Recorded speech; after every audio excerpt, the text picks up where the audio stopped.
see the latest one? Zane sent out his own anti-Zane paraphernalia. Oh, you're right. Somebody tweets and something else. Somebody commented on what Anthony tweets and he probably did his own hit piece to make people vote for him. No. Yeah. Because people believe it. Yeah, because why would you spend money on something like that? Because he's going to win anyway.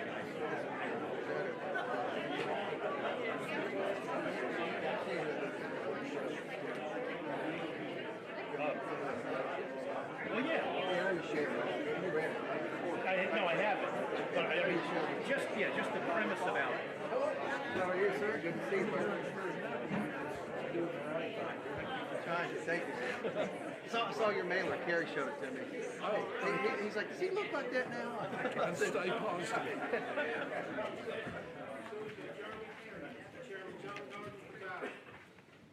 Thank you, and I'd like to welcome everyone to the meeting of the Sullivan County Commission this Thursday, April 16th, 2026. I invite you all to remain standing to the end of the Pledge of Allegiance by our own United States Air Force veteran, Commissioner Travis Ward. But first, I recognize Commissioner Crawford for our invocation. Commissioner Crawford, if you will, sir. Let us pray. Almighty God, it is with grateful hearts that we're before you this evening to give you thanks and give you honor for all that you've done for us. Thank you for those that work so diligently to protect us, not only here locally, but around the world. For all the first responders, the patrol officers, all of those that protect our county and all the citizens there, we ask your protection over them. Be with us as we go through this meeting tonight, which in Christ's name I pray. Amen. Commissioner Ward. Face the flag, read a proper salute. I pledge allegiance to the flag of the United States of America and to the republic for which it stands, one nation, under God, indivisible, with liberty and justice for all. Thank you. When the board opens, please record your presence. Was that? I didn't think that. That's what you I'm not supposed to say the pledge over here. Doing something nice. You did it later. Everybody don't believe you. I asked him the other day. He Bristol Pirates trying to get on the show. I showed him that picture. I posted it. See, that's an old song. He could have it back in the day. We did. We just didn't put them on because we couldn't breathe anymore. Okay. Has every member recorded their presence? Madam Clerk. 23 present, 1 absent. Thank you, Madam Clerk. We have a quorum. County Commission meeting for April 2026 is in session.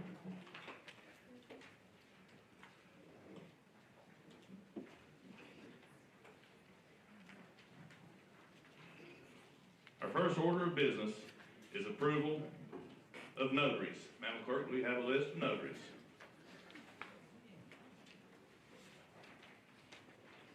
Rebecca Sue Applegate, Justin Barton, Joseph Belfars, Larry E. Breland, Karen Breland, Brenda Sue Brown, Rebecca Joy Boyles, Tiffany N. Butts, Alicia Byington, Julie R. Cantor, Lisa Cone, Christina Maria Corso, Keisha Renee Eller, Elizabeth Graham, Rhonda D. Hall, Craig Hodgeboom, Michael Charles Hubbard, Nicole Intagligrate, Intaglid.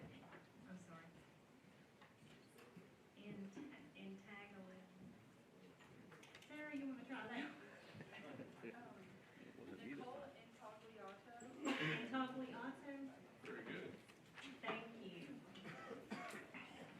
She talks to these people on the phone. So. Okay.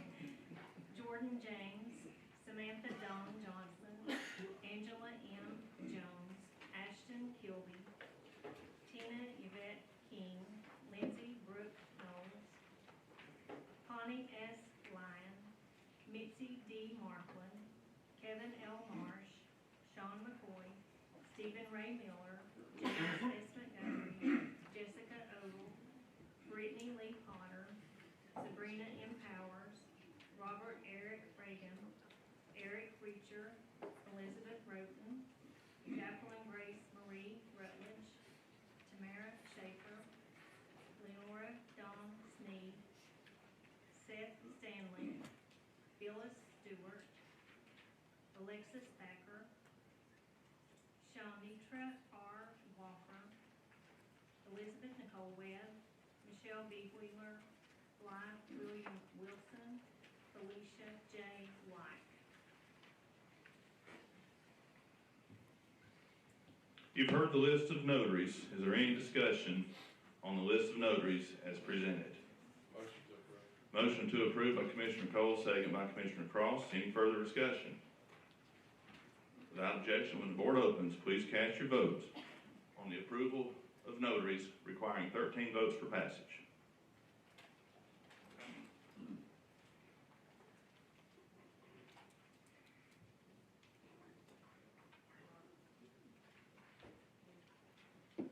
Has every member voted? Does any member wish to change their vote? Madam Clerk. 23 yes, 1 absent. Thank you, Madam Clerk. Having received the necessary majority of the votes cast, approval of notaries is adopted. Without objection, next order is approval of bond for renewal of county official. Whereas in accordance with Tennessee Code Annotated Title 8, Chapter 19, the county legislative body for Sullivan County has the authority to authorize and approve statutory bonds for elected and appointed officials serving Sullivan County. And whereas the bond for Larry Bailey, Director of Finance, is due for renewal. Now therefore be it ordered, adjudged, and decreed pursuant to Tennessee Code Annotated Title 8, Chapter 19, the Sullivan County Board of Commissioners hereby approves the bond renewal for Larry Bailey through April 29th, 2029. You've heard the explanation on the approval. The floor is open for discussion.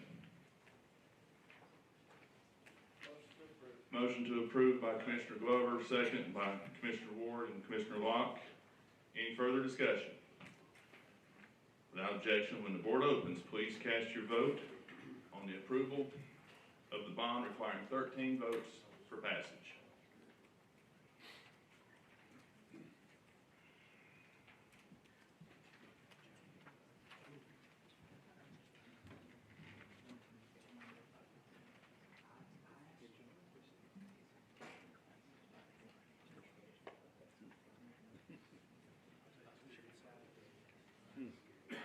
We're not second guessing it, Larry.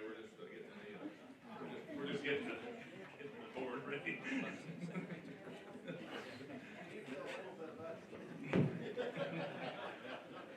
What qualifies? Any experience?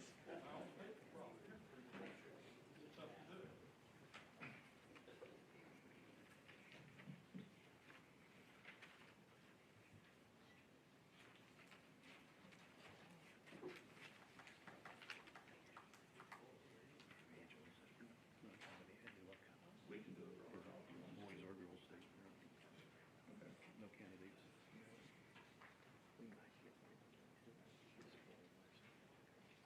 All right, when the board opens, please cast your vote.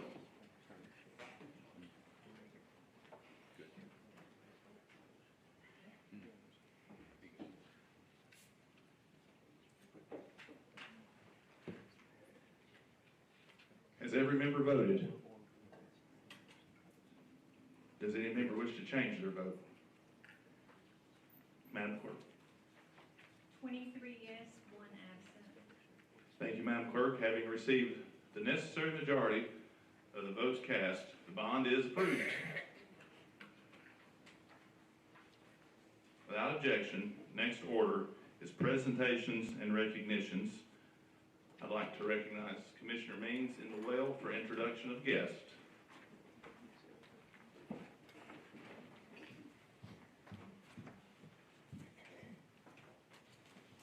Yeah, is Mr. Don Gauntz here?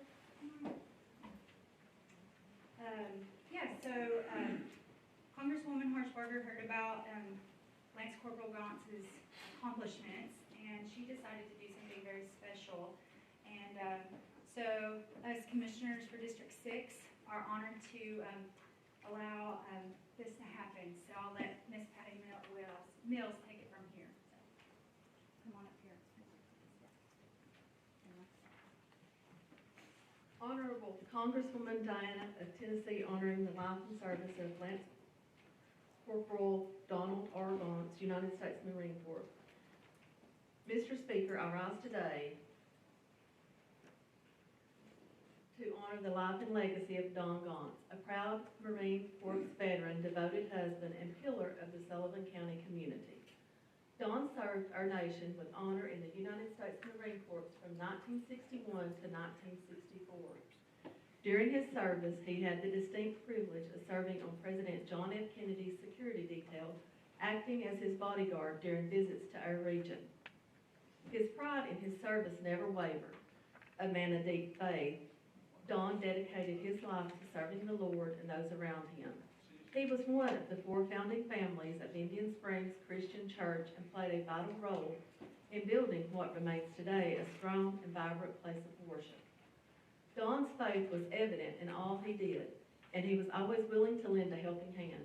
His work organizing Christmas outreach efforts for families in need brought joy and relief to many in his community. In 1988, Don founded the Indian Springs Optimist Club and faithfully served as president or treasurer each year until his passing.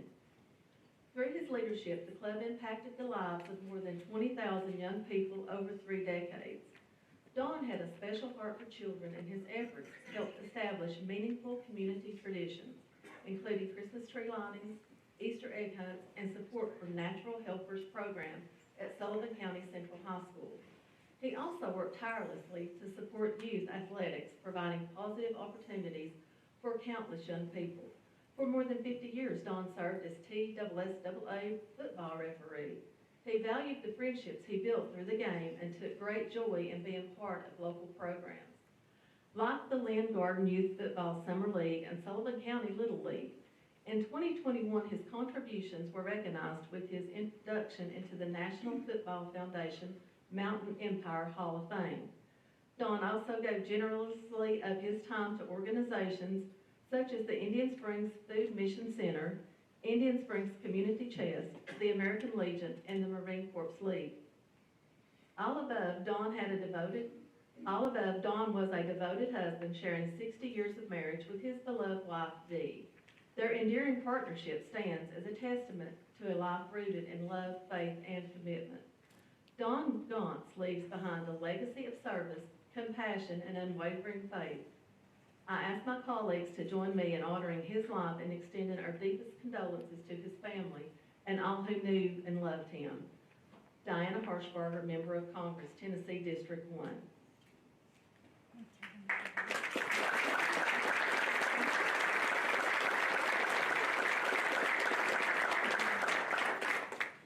Commissioners, we ask the passage of this resolution to dedicate the Petty John Road Bridge in honor of Corporal Donald R. Gauntz, United States Marine Corps. The Congresswoman would greatly appreciate that.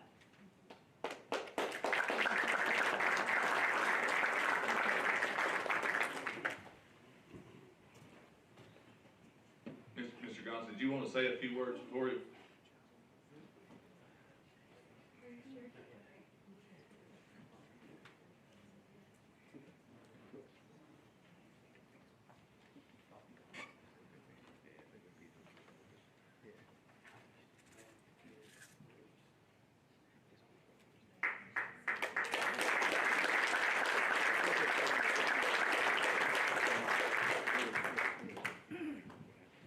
Thank you very much. Is anyone here to receive the proclamation honoring American Legion's Be the One campaign from either post number 3, post 145? Is anyone here? Yep, post 3. I'm the department commander, so I can represent everybody. No problem. Well, you'll do it well if you'll Sure. come to the front. Mayor Venable has 2 proclamations. We'd like to enter those into record. Proclamation honoring American Legion's Be the One campaign, Hammond Post number 3, And also proclamation honoring American Legion Be the One campaign, Hacklerwood, Post 145, Bristol. Mayor. Mr. Chairman, I'll read the resolution, the proclamation if you'd like. I'm happy to. We got a bunch. But everyone well deserved. Proclamation honoring the American Legion Department of Tennessee Be the One Commission. Whereas on August 16, 2025, the American Legion Department of Tennessee established the Be the One Commission to end veteran suicide, guided by the motto, veterans offering life-saving services with a focus on increasing awareness and encouraging support for the study and treatment of post-traumatic stress syndrome. Now therefore, it's longer than that, but we have a lot. Now therefore, I, Richard Venable, in partnership with the American Legion Hacklerwood Post 45, encourage residents to educate themselves so that if needed, they are prepared. Be the one. And we have the state commander here. I'll give him a chance to say a few words, and I'm happy to present this to you, Todd. There's also two of them, Mr. McKinley. I'm sorry? There's also two of them. If you'd like to present those to Okay. Todd, he can take them to wherever they need to go. I'll do the next one if I can find it among these.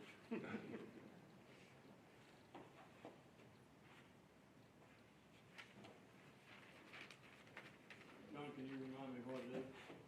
Yeah, it's the same thing, proclamation honoring American Legions Be the One, or it might all be under one. No, under one. Okay. Todd McKinnon, Todd, thank you. The only thing I'll say is I appreciate each and every one of you for passing this and of course supporting it. If you are a veteran in crisis, or even if you're just a regular civilian in crisis, call the crisis hotline 988, just like 911, 988. If you're a veteran, press 1. You'll get you to a veteran so you can talk to somebody and get the help that you deserve. There are resources out there that's available to you. There are people that are willing to talk with you, to help you, whatever the case may be. Just reach out. We're here to serve you. Thank you. God bless. Thank you. Thank you, Mr. McKinley.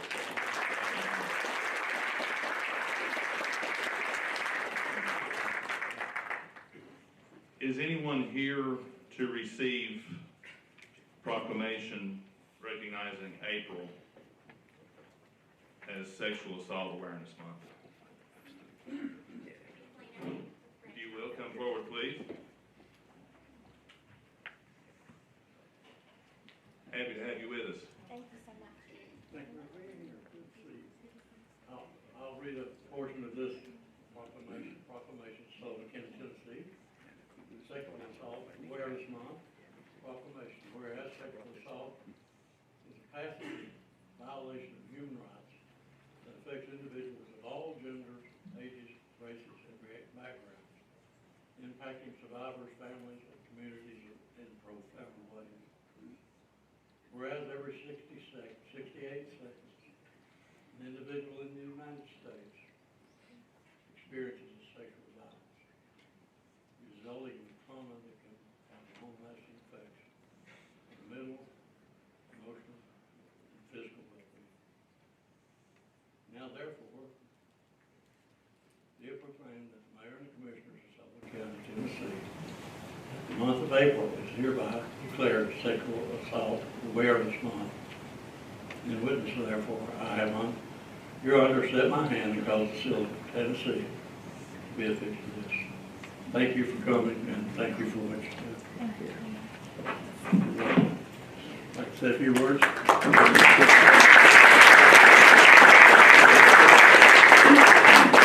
Thank you so much for having me this evening and for this meaningful proclamation, especially this month.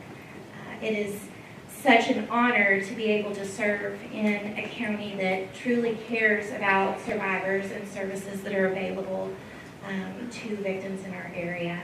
And there are so many of you here tonight who have been to Branch House, who I recognize, who have seen our work, and we just so appreciate your all's support of our mission and the work that we're doing here. So thank you so much. Thank you. Thank you.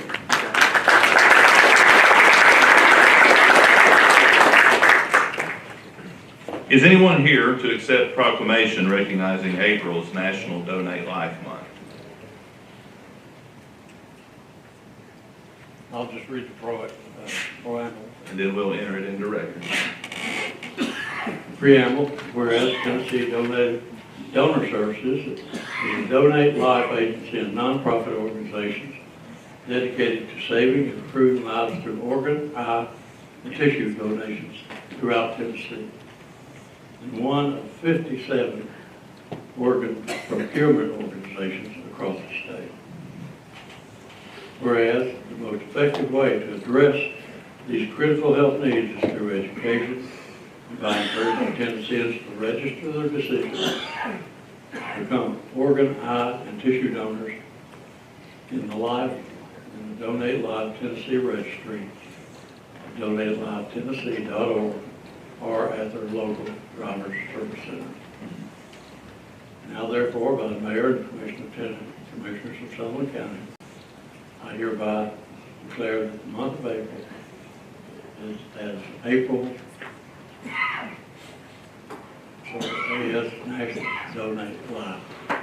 Thank you. Here, here.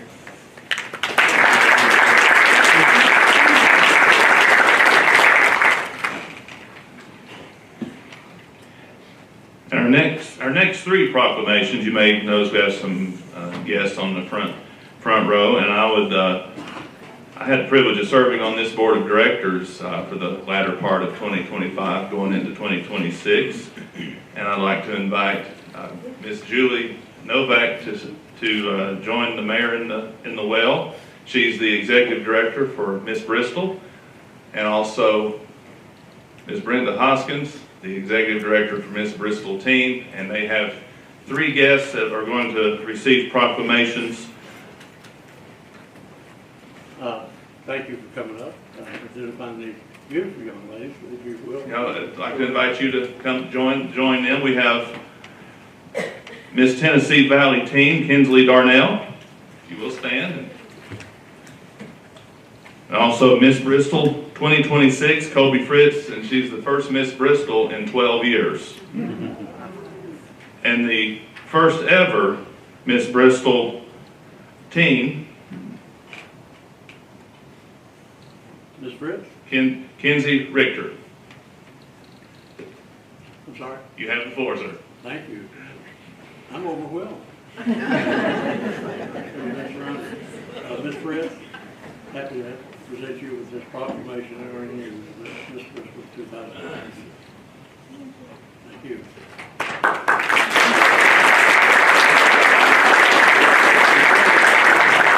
Would y'all like to get some pictures? Oh, yes. We'll do that. Kingsley Darnell, over here. Congratulations on the Miss Tennessee Valley Team 2026.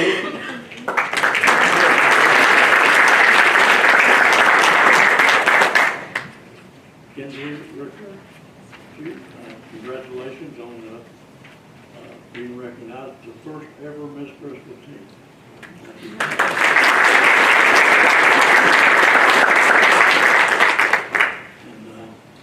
I appreciate all the work y'all do. This is not easy. I was an old JC, and we used to do these things. I used to do these things, so I appreciate all the hard work in it. And you all are great representatives of the beauty and talent and education. So if you got somebody to take a picture, we'll go over here. And any of you wish to address the commission, you're more than welcome. Hi, I'm Colby. I am a sophomore at East Tennessee State University, and I just want to thank everyone for having us here today. I'm also a Donut Life Tennessee ambassador, so I was joyed to hear the proclamation that was before this as I advocate for blood and organ donation in my everyday life. And I want to celebrate April also as National Donut Life Month. Thank you. Wonderful.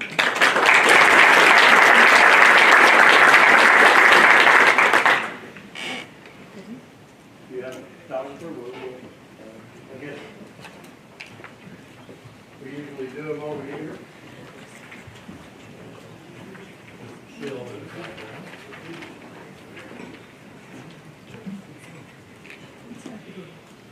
Different girl? Okay.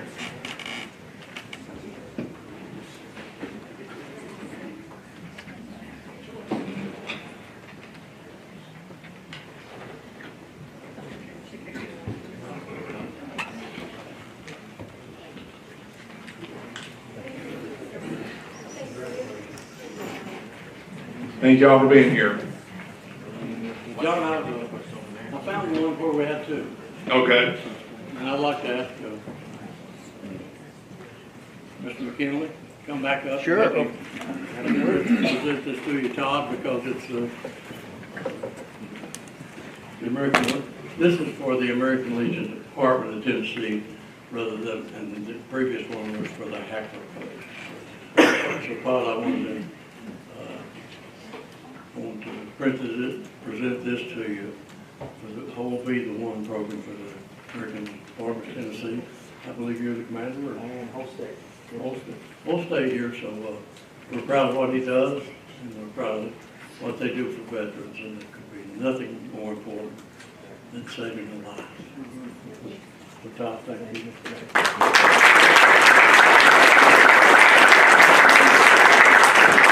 Amongst the many things that we do, yesterday, or actually back in March, we had our first ever Legion Family Day on the Hill in Nashville. Some of the things we advocated for just yesterday got passed and or amended, so we have a positive effect for sure. So your all support definitely emboldens us for what we do on behalf of veterans. So one thing that got amended is every 95 county will have an actual veteran serving as a veteran service officer instead of a civilian serving as a veteran service representative. So that's out the window. Thank you guys for your support. Thank you.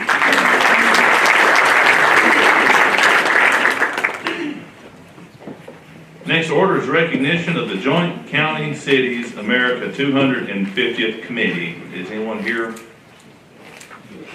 Yours crosswise. In the well.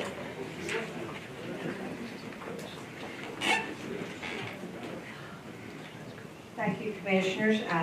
You all should all receive the little bag that is from Archives. I don't know if you're aware, but we have started a 250 anniversary committee for Sullivan County. This is a group of either community leaders or elected leaders, and we have several here of them here tonight. If you will stand and come up, please, I'd like to introduce you.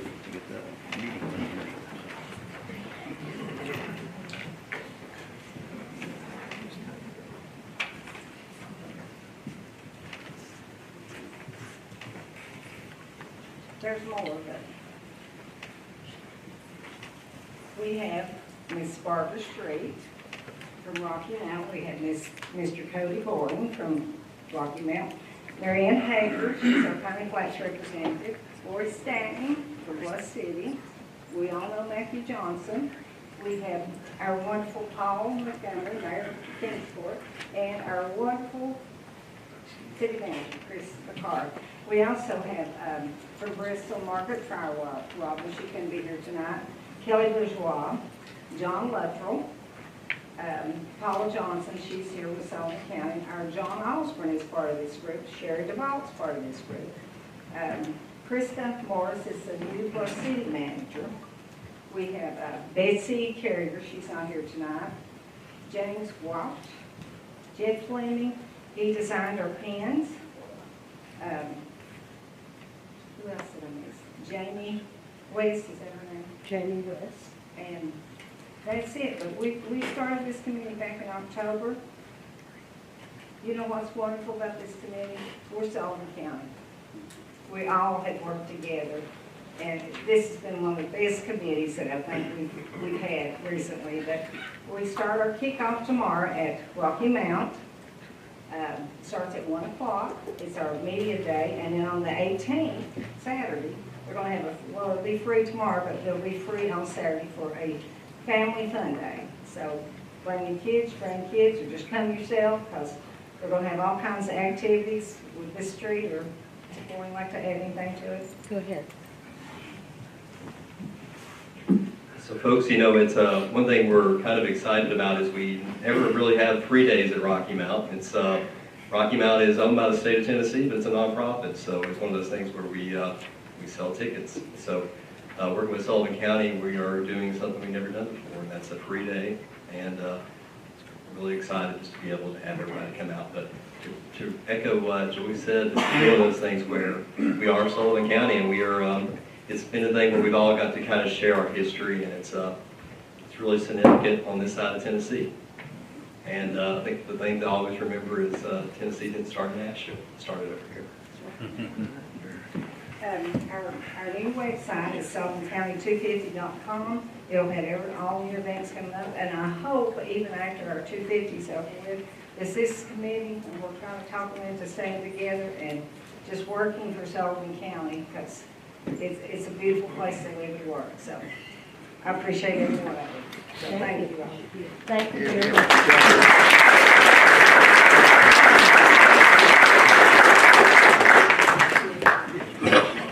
Our next order of business is update on tourism RFQ process. I'd like to recognize our purchasing agent, Chris Davis.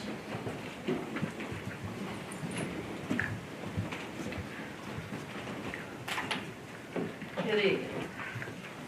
So we wanted to come back this month and to provide an update on the RFQ for your tourism, marketing, and enhancement services since we have finalized the second phase of this process. But first, I'd like to explain the process briefly to you step by step so everybody can kind of understand how we got here. So the first step, it was to develop the RFQ document and the advertisement. So this document includes your scope of work, your evaluation criteria, your proposal format, etc. The second step is to select the evaluation committee members. The selection is made by myself or by Michelle, and we usually confer on that. So the evaluation committee members are usually Sullivan County employees who have subject matter knowledge. So in this case, I chose people that I thought had worked with campaigns or marketing before. Not really tourism, because that's what we're trying to do and it's new to us. So the identity of the evaluation members is kept confidential to prevent any outside influence or collusion. That's just the way we do it. It's pretty much standard practice. This protects the integrity of the whole process.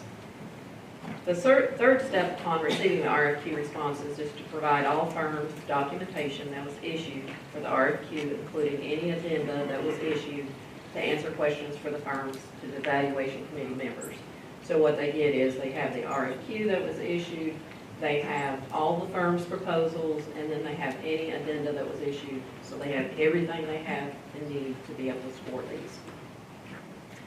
The fourth step in phase one is to receive the evaluation committee scoring once they're done, the scoring of the firm's proposals back to myself or Michelle. The purchasing agent and assistant, we tally all those scores to come up with the top 3 firms. And as I told you last month, we received 12. So that was a lot of work. Phase 2 is setting up the meetings with the top 3 firms and the evaluation committee. All the presentations are scored individually by the evaluation committee members and submitted back to me and Michelle. The scoring provided by the evaluation committee members for the firm's presentation is tallied and then incorporated into their original scores. Based on the tallied scores, this determines who the top firm is out of the 3. So at this point in the process, we have completed both phases, and the top firm is BC Design Haas from Los Angeles, California. The company is based, like I said, in Los Angeles with offices throughout various states with representation in the surrounding Tennessee area. So when they flew in, they had somebody from Louisville, Kentucky. I think she helps cover Tennessee, and then they have somebody also in Nashville. As they kind of made a comment to us that night, don't let our driver's license scare you. I'd like to read, if I may, some of the comments that were made by our evaluation committee members about this firm. They demonstrated a strategic plan for how they would implement their proposed vision for the 1-year initial contract for tourism promotion for Sullivan County. They identified ideals for specific areas, activities, and campaigns to promote Sullivan County.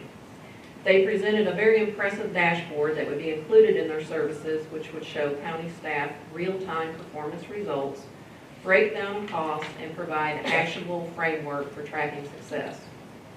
This firm stood out for several different reasons. The level of research and understanding of Sullivan County was evident throughout the presentation, and the strategy was highly tailored to our community.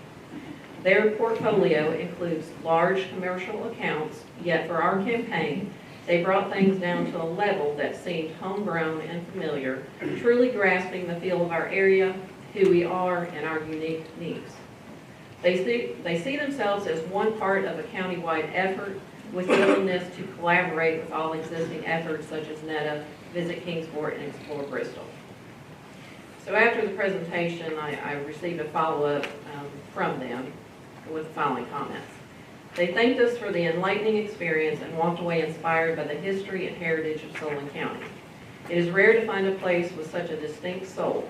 We are looking forward to the possibility of diving into hands-on research and capturing the true heart of the area. It is an exciting prospect to showcase that unique identity to the surrounding communities. I think they were quite taken with our area, and before they were flying back out that evening, they were going to try and either visit Ridgewood, and they actually found on the map, which was amazing, they found Kay's Diner on 11W. So that, we have no idea how they found that place, but they wanted to try one of them to eat. So I think the next step forward, and Mr. Bailey, you can correct me if I'm wrong, I guess, would be the approval of funding by resolution if you want to move forward with this project. And I think one of the questions was asked early on for the addenda, how much would we be able to budget for this? Conferred with the mayor, and he said up to $300,000. So. You've heard the explanation. I'm going to open the floor up for questions. Recognize Commissioner Jones. Then I'll recognize Commissioner Wood. Thank you for the work that y'all did. Would you give us that name again? I'm going to spell it for you because it's a little bit different. It's the initials BC Design, and it's HAUS.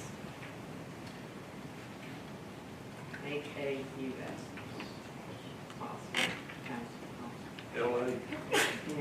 Yes.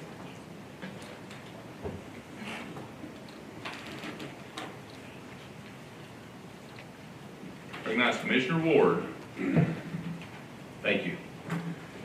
Chris and Michelle, I think I can probably speak for this body. Thank you for all the work you've put into this. I know you ladies have put a ton of work into it, a lot of hours, and we really appreciate you. Thank you. Thank you. Commissioner Carr. Thank you, Mr. Chairman. Is there any way we would be able to take a look at that presentation before we make a decision? Yes. Could you email that to us? Yes. Appreciate you. Anyone else seek recognition? Thank you. Thank you all. Without objection, next order is Animal Shelter of Sullivan County. Director Randy Purdy and Dr. Stone. Hello. Thank you all. Thanks for having us. I do have a presentation out there. Oh, that's very good. Right. Just real quick, thanks for having us. I also just want to recognize a couple of our board members that are here to support us as well. If you guys don't mind standing real quick, so I can introduce you. No, that wasn't part of the plan, sorry. Linda Brutenham and Ron Boyd and Dave White. With the board and without the county, we could not definitely do what we do, so it's important that we recognize all of them.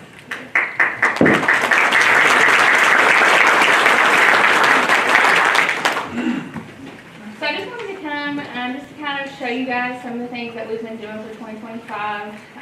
I don't come around much because I'm always over there, trying to keep the place running and making sure that we're doing as much as we can for Sullivan County. So again, thank you for having us. This is just a little purpose of ours. The Animal Shelter of Sullivan County serves as a vital community resource, protecting animals, protecting families, and preventing homeless through education, outreach, and compassionate care. Our community outreach programs, so this is all for Sullivan County.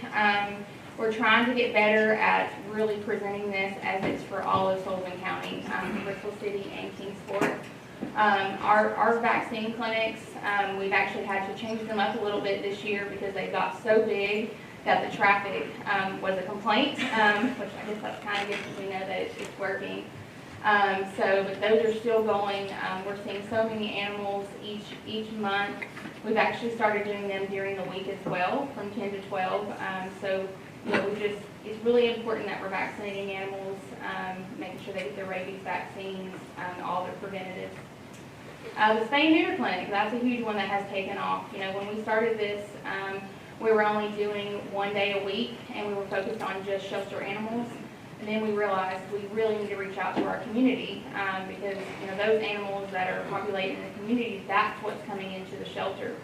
So now we're doing 3 or 4 days a week, averaging about 30, 35 animals a day. So, you know, we're just trucking along, hoping the more that we can fix, the less animals that are going to come into our shelters. Community cat program, that's another one for just, you know, TNR.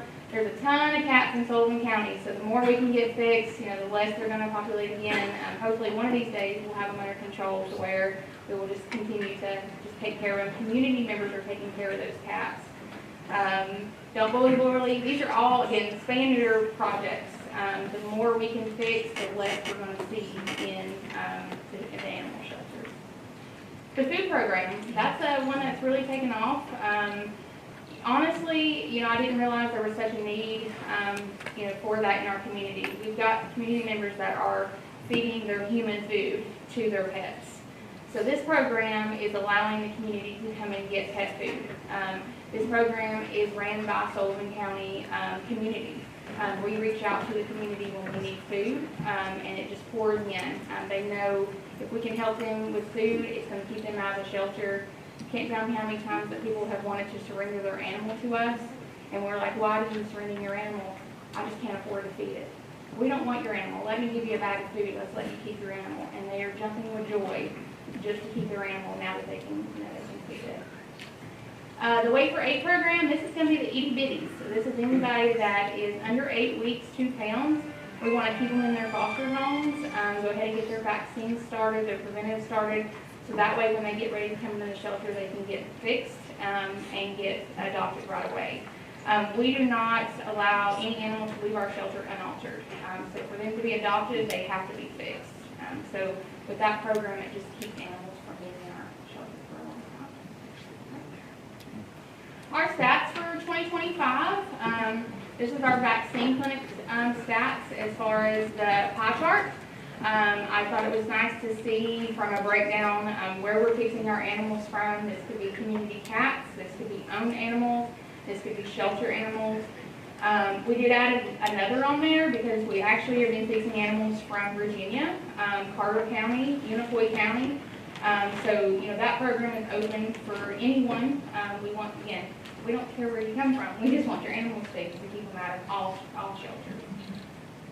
You know, the nonprofit is paying about almost $60,000 there for the spay and neuter vets.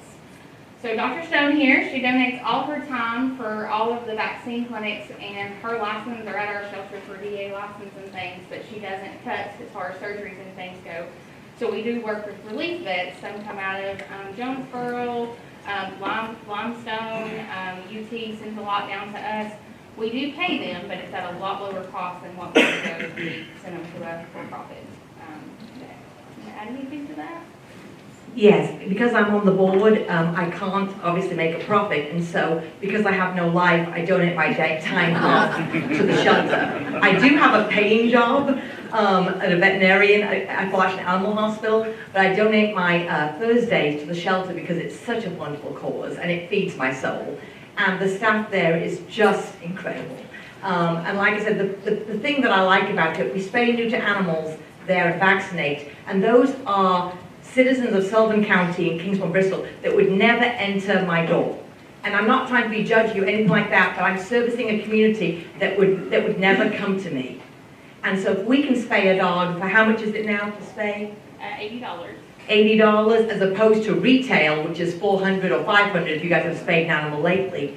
What a wonderful community we're serving. This is for the entire Sullivan County. Kingsport, Bristol, and you know where I'm from, which is downtown Pany Flats. So there we go. We fixed a lot of animals. We did. Our intake for the shelter, you know, I still talk about intake just because, you know, our goal would be to have no animals come in. But I think it's important to see our intakes are still as high. We're just learning how to move animals. So there again, you see those, and then the same thing with outcomes. I did not put the percentage on here, but I love talking again about our euthanasia rates because it's mind-blowing. In 2019, we had a euthanasia rate of 64%. Our euthanasia rate now is below 3%.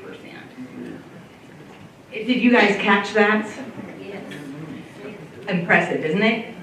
I really get, I could talk about this all day, but truly, if we continue to just take in animals and we don't offer resources, that euthanasia rate is just going to continue to skyrocket. So we need to change. We need to be able to offer the spay and neuter, the food program, rescues. We have so many rescues that we work with, and meaning that up north, people have so many different animal laws and things. So we work with those partners and we send our animals up there. We spay and neuter them, or they spay and neuter them. But, it's still, there's so many animals here in Sullivan County, a lot more than there is people. But just to know how much we went from 64% down to less than 3% in, the matter of 7 years is huge. So, this is all possible because of the dedication of our staff, volunteers, and the community, along with building strong partnerships that would help us build lasting connections. Next one, sorry. So first I'll talk about our team. We could not do what we do over there if it wasn't for the dedicated team, all the employees, whether that be medical, down to animal control, the kennel techs, our volunteers, our fosters. It seems like there's so many of us, but we do so many different things. We run animal control, we have a spay and neuter clinic, we also have adoption facility, all within our little walls. So I think it's important to realize that, 3 organizations are ran by the Sullivan County with just what we have. You talk about our county budget, almost 80% of our budget goes to salary and benefits. You are truly taking care of your employees, which is what Sullivan County is about. We talk about that. Then the nonprofit puts in another $80,000 just for, those are for services where our medical teams will be in our vaccine clinics or spay and neutering our animals. So again, I love those numbers because that shows that, Sullivan County truly loves their employees and taking care of their employees, whether it be, benefits or just the salaries. Partnerships, I just want to touch, this is just a few, and I'll just touch base a couple of them. UT, I could not do what we've done there if it wasn't for UT. They've come in, they've helped us change our protocols, they've helped us spay and neuter, they send veterinarians our way, they still fix our animals, they still help train some of our vets, not only for our area, but if we have vets that are not fast-paced, they will train them for us free. They want to see more and more spay and neutered. If we have an outbreak or something, I'm on the phone with, the vet there, probably in tears. Hey, I have this going on, what can I do? And she calms me down and she tells me, it's okay, all shelters go through this. Parvo just remember all the things, but this is what you need to do to make sure you keep it controlled. Our job is to do that. They don't come in and do it for me. We are, okay, boots on the ground, let's get it done. So that's a huge one. Bissell Foundation is a new one I started working with. They're actually going to pay some of our veterinarians, so we don't have to at a higher volume. So they're high volume spay and neuter, vets. Also with transports, they have a big transport van that comes through and helps get them up north. That helps us with that. Some of the other ones are grant ones, just different partnerships. Another one I'll talk about is Dogs Playing for Life. If anybody follows us on Facebook, that has been a huge change for our shelter. They come in and they started helping us put dog groups together. Some are scary, and I was like, there's no way, but we'll have 10 to 12 dogs playing at a time. Mentally, that is the best thing for them. We have saw our kennels get so much quieter, and then, people walking through, you don't have a bunch of dogs, jumping at the kennel. If I walk in a kennel and it's loud, I'm overwhelmed, I'm walking back out. If I walk through and they're calmer, I'm probably going to adopt from you. Yeah, there's a lot of our partnerships. Just some grants that I've gotten recently, just to kind of help. Really started pushing for grants when Helene happened. We were the hub for all the counties. Unicoi, you guys know, they got hit really bad. Their shelter was pretty much gone. They're still rebuilding. They're just about to that point of opening. All of a sudden, I had all these donations come to the shelter, and I thought, what in the world? I'm like, where am I gonna put these? You know, we're in a small building. We do have a county room that we had to put in, but we needed more space. But there was a lot of grants that come up for that. So the SPCA is a big one. Hard Rock has really helped us. You know, their employees have really contributed to us. The newest one is the Sullivan County Humane Society, just donated that money for spay and neuter for all of Sullivan County animals. So, you know, if you guys know anybody that needs their animal fixed, you know, if they don't have the money, send them our way. You know, even if they do have the money, still send them our way. We want to make sure they're done. You know, Petco Love, that's another vaccine one. They do all free vaccines for us for the community, and those go all into our vaccine clinic. So they can't be used for shelter animals, just for the community animals. So. And just a couple of updates that we've done over at the shelter. These are from the nonprofit side. You know, the community cat, or the cat room itself. The ceiling tiles, oh man. If anybody been over there before 2018, you know we were rat infested. Did not realize how bad they really messed up your ventilation and all that. They were covered in rat feces. We had to actually have the county come in and they had to redo the whole ductwork. I kept telling them my air conditioner's not working, and they kept telling me, this is fine, everything's fine. Well, when we took those ceiling tiles out, we found out why it wasn't fine. Giant holes from these, you know, these mice and stuff that had gotten in there. So we replaced all the ceiling tiles, all the ductwork, and all that. So and now it smells a lot better. The break room for staff, they had a teeny tiny room, not much, you know, to keep all their things in. We needed somewhere for them to be able to get away from the public and away from animals and enjoy. And just, you know, their hardworking dedication, they needed somewhere. So we put in a break room that has heating and air. Commercial washer and dryers. We were going through about 3 regular washer and dryers a year. I try my best to keep on maintenance, but, you know, all that dog hair and cat hair just was not working. So we did a commercial washer and dryer. We love that thing. Now we don't have laundry backed up in our back hall that, you know, now we got to throw away because it smells. We're able to get it all done in one day. Discount Wellness. Dr. Schoen, I'll let you talk a little bit about Discount Wellness as far as vaccines and how much we save on all that. So that's the beauty of having the county and a nonprofit work together. The vaccines, because we buy them through the nonprofit arm, we're able to get it at 75% cheaper. So basically, you know, I couldn't get that at my for-profit hospital, but at 75%, the exact same vaccine I use at the clinic costs a fraction. So therefore, we're able to pass the savings over to the community.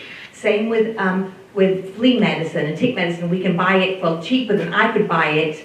And, you know, when you're talking about these costs, the county couldn't do that, but through the nonprofit arm, we're able to do the fleas, the tick medicine, the vaccines. It's a huge savings, the medicine, and it's a wonderful way that both of us can help each other. It's really a partnership. Yeah. Yeah, so thank you for having us. Like I said, I couldn't do it without you guys. I did leave some things on your desk. I'm sorry I didn't get to talk about those. One was a newsletter, so that is something that we recently started doing. And Rena, my receptionist, does a fabulous job with this. Those will also come out through email, and I've been sending them to Misty, so you guys should have, you know, received that by email as well. Also, there's a treat for Cooper. So Cooper is going to love all the treats. Maybe not you, but Cooper is going to love them. We are going to do an open house May 21st, so for your guys' next commission meeting. I'd love for you to come over. I've seen a lot of you over there, but even if you have been over there, come again. Things are always changing over there. We're always making improvements. If you haven't been over there at all, oh my goodness, let me show you the presentation of the before and afters. And then the ones that have been here since 2018 and has, you know, you guys know, it was bad. It's just amazing to see the improvements that we've been able to do over the years. And I would mention that it's a horribly long drive from here. It's about 0.25 miles from here. So it's not, you don't have to pack a lunch to come and visit us. The floor is open for questions, comments. Recognize Commissioner Jones. Randy and Doctor, thank you so much for coming. One of the community activities that I'm aware of personally, I have a friend who's dealing with some PTSD issues from his military service. And he's able to come and work with the animals. And actually, I think he takes one out and goes hiking with it. Mr. Hall? Yes. Yes. And it's been a real, it's just another service Yes. that's there, that's been provided. I'm very thankful for that. And I haven't really gotten a chance to know him. He's a hiker, and I love to hike, and I love waterfalls. And he has sent me so many places that now I'm like, oh my gosh, when am I going to get to all these? So he's a joy to know as well. Anyone else seek recognition? Mr. Calvin. Thank you, Chair. I just want to personally thank you. Such a great team. It's went from 5% to 500% since 2018, because I was here. And I just want to personally thank all of you for doing what you do for the animals of Sullivan County and the people. I appreciate it. Thank you very much. Mr. Crossline. Thank you, Chairman. I live out in the country. I have a lot of cats, and thank you all. I bring them in, you fix them, and some of them are still feral, but they're still there. So Okay, they're thank you. fixed, and they're not gonna. They're not gonna have any more babies for me, but thank you, and I love the kitten one, by the way. Yes, thank you. Thank you. Anyone else? Commissioner King. Thank you, Chairman. I got a little success story I want to tell. About 5 or 6 years ago, all my cats got gone for some reason. I think COVID's come through, but anyway, I came to the shelter and got 2 cats and took them home, and I put them in a confined area for about a month and got them, used to the place and turned them out in the barns. That's what I wanted for them, to catch the mice and rats. One of them disappeared, never seen it again. The other one, he stayed around there for about a month and he was gone. I got a phone call from you all. Come get your cat. And then I went, paid $25, I think, to go get TC to come back. And TC's still with me, and that's probably been 5 or 6 years now. And he's still there, and I hardly ever see a mouse or a rat. So that's a success. Thank goodness for microchipping. Speaking of microchipping, and I did touch base on this, but, last month I did Operation Safe Pets. So Sullivan County Sheriff's Office, fire stations, EMS, all of those have, we've supplied them with chip scanners. So now when your cat is missing and doesn't make it to the shelter, there's more places for the community to be able to get them scanned. So hopefully we're going to keep promoting microchipping, and we can have more and more people that will get reunited with their animals, and again, another way to keep them out of the shelter. All right, and thank you, neighbor, Miss Stone, Dr. Stone. She's a neighbor of mine, and she's done a whole lot of work for me too, so in the pet life, so thank you. Thank you. Commissioner Harvey. Thank you. I'd also like to thank you all. It was a wonderful presentation, and we've had an opportunity to tour the facilities. They've done a great job. And I just want to say, we take our dog for the vaccines, and we've saved a ton of money. A ton of money. So thank you for that. Anyone else? Thank you all very much for being here. Thank you very much.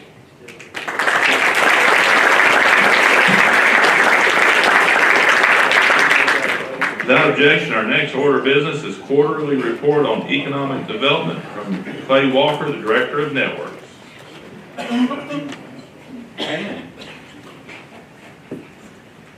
Welcome, sir. Thank you. Thank you. It's good to be here. I will be brief. If I could, I prefer to yield my time to look at some more of those dogs, though. The terriers were really great.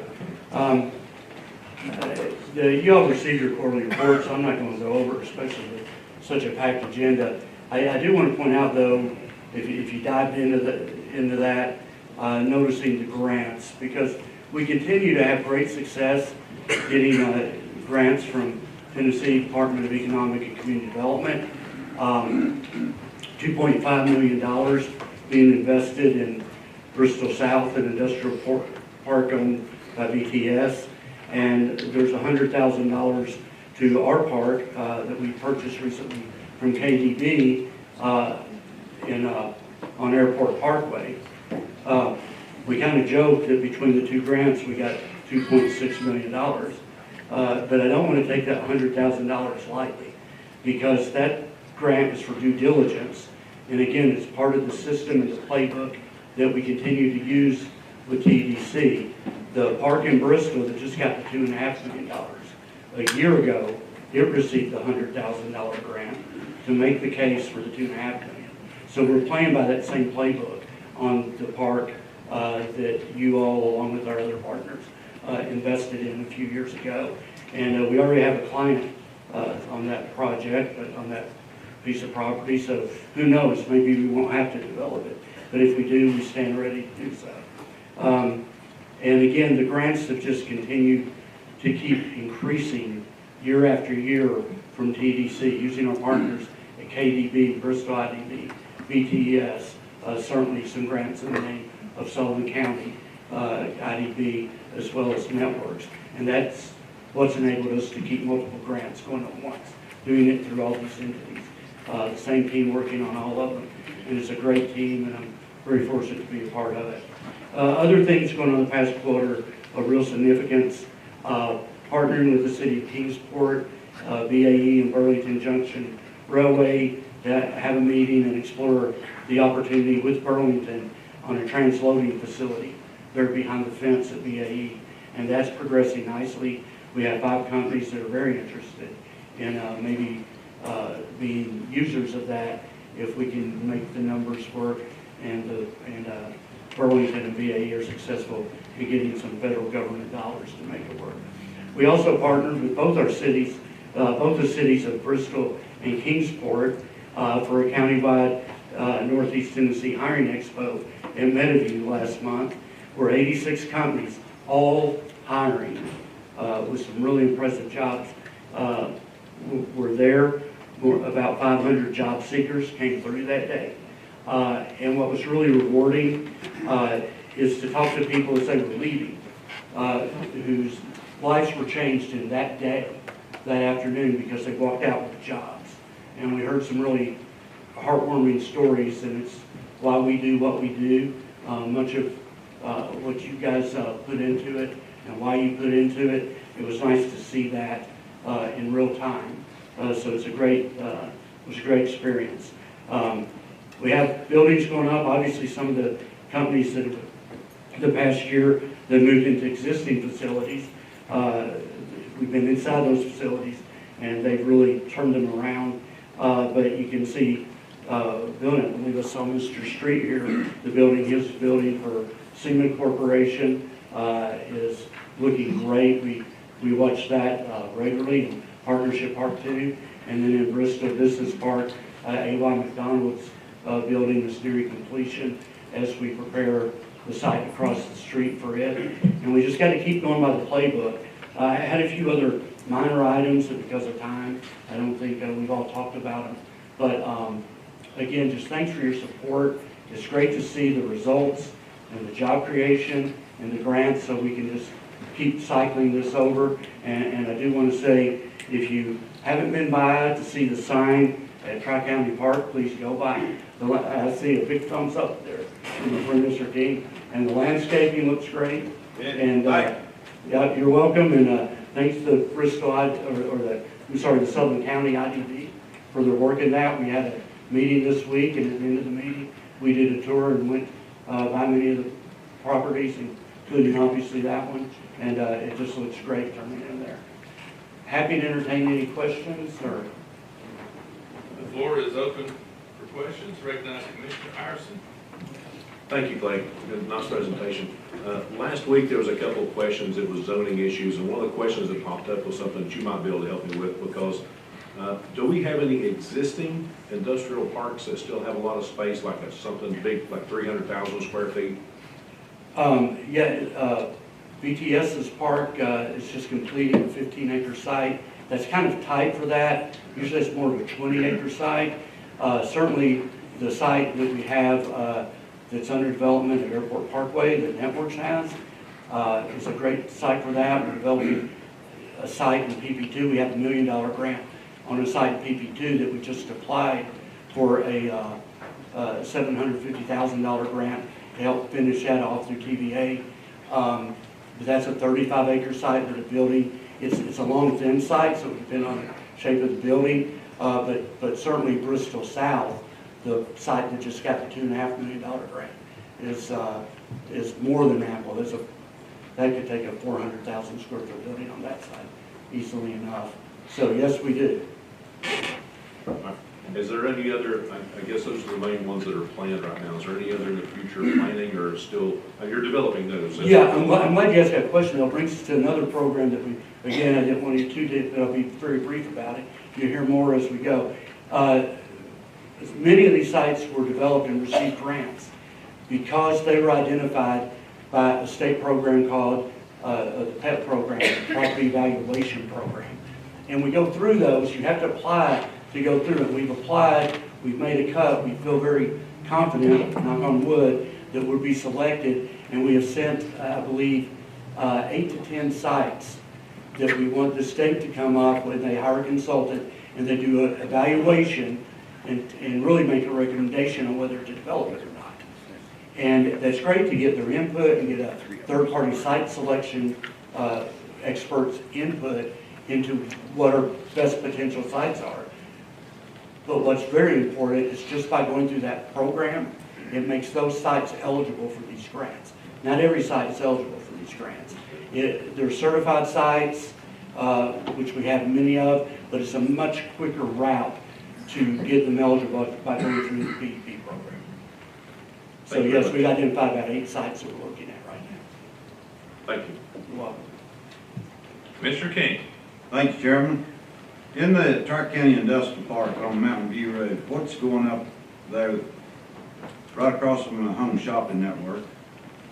Or you got steel up on it? Yeah, we looked at that. We believe it's a building. We looked at that just this week, and we haven't been contacted about that. Okay. But Michael was going to investigate. Yeah. I believe it's a rebuild of one of the companies that had some damage and just doing a new site there, but they didn't reach out to us. They just went through and started building it.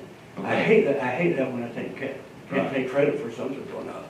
But actually, yeah, we're looking at that right now. I'm not sure, Mr. King. Okay. We're glad to see the development, though, that's for certain. Is there anything going on with lines as far as developing their new facility? We're trying to get with you and Commissioner Glover, get with them and try to get that.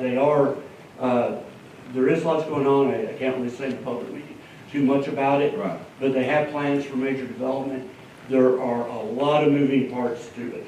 But we have been talking to them pretty regularly lately. And we're hoping to find ways to help them through some ARC money and some other things because they have some pretty ambitious ideas. Okay. All right, thank you. You're welcome. Commissioner Glover. Thank you, Mr. Chair. Clay, you was mentioning A.Y. McDonald. What kind of completion date are we looking at on that building and what kind of time frame? I'm not certain, but it should be within the next 2 or 3 months, I would think, based on that, and then get to moving. I haven't talked to them in a while, but it's been going very well. Of course, it's a huge facility. But yeah, they should be getting close.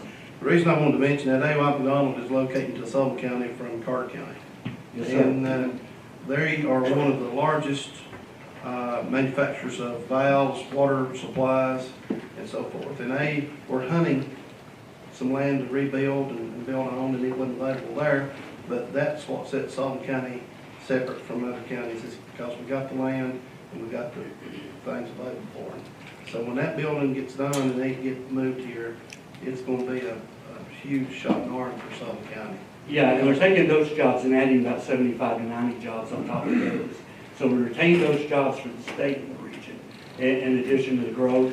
If not for that site, that was the only site in Tennessee that would work. Otherwise, they would have been in another state. Huge asset. Thanks. You're welcome. Thank you. Commissioner Jones. Clay, thank you for presentation and bringing us up to date. Even though it's not a Sullivan County network site, can you make any comments on the airport project? Well, that is a Sullivan County site, and I mean, we are the EDO of record, it's in Sullivan County. We, what comments and what we're doing? Any about, I know we got a development. Well, there's lots going on with working and maybe going vertical with a spec facility. Also, kind of what I would call a virtual spec building, planned and approved. Working with Gene Cosby, he's been very aggressive about coming up with things and done a great job, especially in recent months, in moving some things forward. We received a lead from the state last week, submitted aerospace park on it. It's very, I talked to the project manager yesterday, and he was optimistic about it. Of course, it's so early right now to even, it's a suspect at this point, not a prospect. But, Mark Canty, along with Michael Parker from my office, and some people from the state and TVA will be next week at the MRO America show. We share a booth with the airport. I mean, you know, as we talked about in our meeting, Sam, the chopping wood slogan, it is that, but we're looking for better ways to chop wood. And again, hats off to Gene Cosby and his leadership, especially in recent months. I really have admired the way he's put some of these deals together.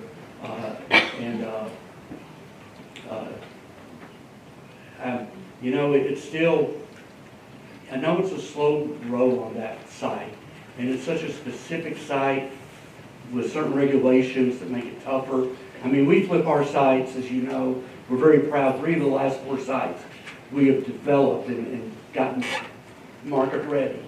We have sold before we even had the earth-moving equipment off of the site. It's easier for us because that's traditional economic development, and we're proud of that, but this is a tough nut to crack.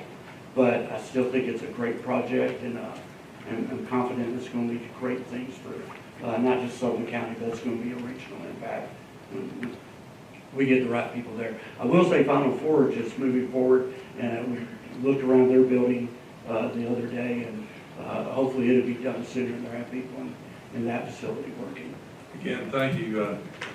Commissioner Ward and I feel real strong about what's going out on the Parkway, and the fact that we've got several hundred new residential in the form of single family and townhouses going in right around the airport.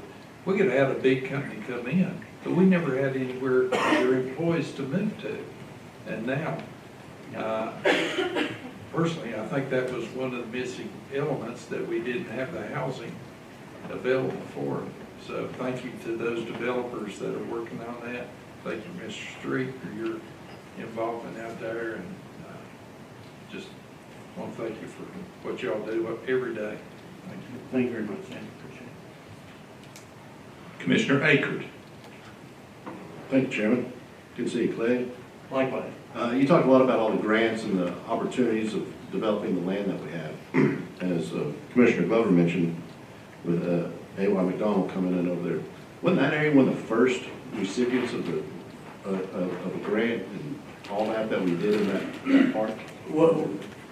Well, we're Tri-Cities Extrusion. Yep. That site was the recipient of a $500,000 grant, and BTS also received monies from TVA. I don't know about the amount to develop that site, and that was one of the sites that was sold before the earthwork work was done. Actually, Partnership Park 2, the site that Seaman Corporation is building on, was the first site in the state to receive a $1 million grant. Before then, that had been $500,000, and then the very next year, that site where A.Y. McDonald also received $1 million. So yeah, we like being out in front like that. Yeah, that's what's exciting about all that stuff is the state is recognized. I mean, all of the economic developers, we can produce by and using the money to get it ready for it, and how exciting that is. I mean, that, almost every one of them's been sold right away and moved in. Yeah, and that's what we lean on when we pitch, and people on the inside. I mean, when you go through several stages. It's like site selection, you know, you eliminate it but we go through several stages to get those grants. The final one, we all go to Nashville. We go as a team. This year we had the Kingsport Economic Development Team, the Bristol Economic Development Team, some engineering people with us, and we all went down and presented together. And we open with that every time. Thanks for this money, here's the company there. Thanks for this money, here's the company there. And the feedback we get after we get there is, guys, that speaks volumes. Keep pounding on that every time you come down here. And again, thank you all. Without you, we're not down there at all, so thank you very much. Anyone else seek recognition? Mr. Walker, always a treat to see you, sir. It's always good to be seen. Thank you. Thank all of you so much. Appreciate it. Thank you, sir. Our next order, Executive Director of NETA, Alicia Phelps, recognize you for your quarterly report on NETA's work promoting tourism for Sullivan County. Good to see you. Hello. Good to see you all. Right? That's right. Thank you all again for allowing us to partner with you and present. I will be brief and just go over some high-level stats, and I'll just kind of point at you when it's time to move forward. Okay, we do pretty good with that. So I'm here to present our quarterly report. We received our quarter four out. Thank you. We received our quarter four allocation on February the 17th. Next slide. We'll move into what we have been doing with this portion of the lodging tax dollars for winter 2025-26. The campaign theme was naturally inspired, running December through February. The objective was to position the county as an authentic, serene getaway with small town charm. We targeted major markets like Atlanta, Nashville, DC, and showcased winter scenes and cozy local stays.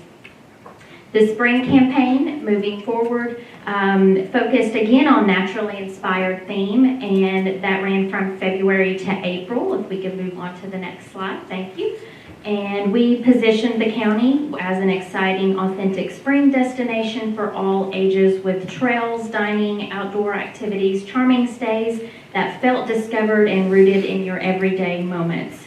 Moving on to the next slide, we updated our methodology just a little bit to exclude those bot traffics that will run up some numbers that you see from time to time in stats to give a clear picture of actual human visits. So we saw about 2,000 folks to the website exploresullivan.com in March, with 5,600 visits for the quarter in 2026. A lot of that traffic came from Nashville, Atlanta, Washington, D.C., also known as the Ashburn market. And you can also see some new and emerging markets in New York and Charlotte, which is really exciting. Moving on to the next slide.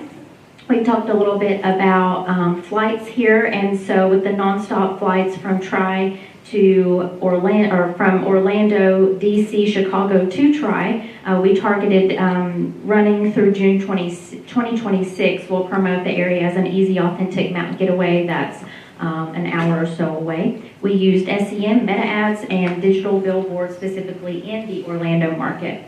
Moving on to the next slide, this is something we presented to you all back in November. It's a trip planner, and this will be live in just a few weeks on your website. It allows visitors to select dates, number of travelers, their budget, trip type, and it will customize a plan for them all in Sullivan County.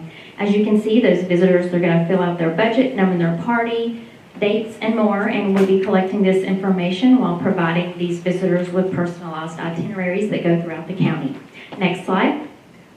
The next initiative was really fun. We finished this up for the spring race recently with custom pull-up banners at 13 Sullivan County accommodation partners. The digital campaign in just a week or so resulted in over 345,000 impressions with 2,700 clicks.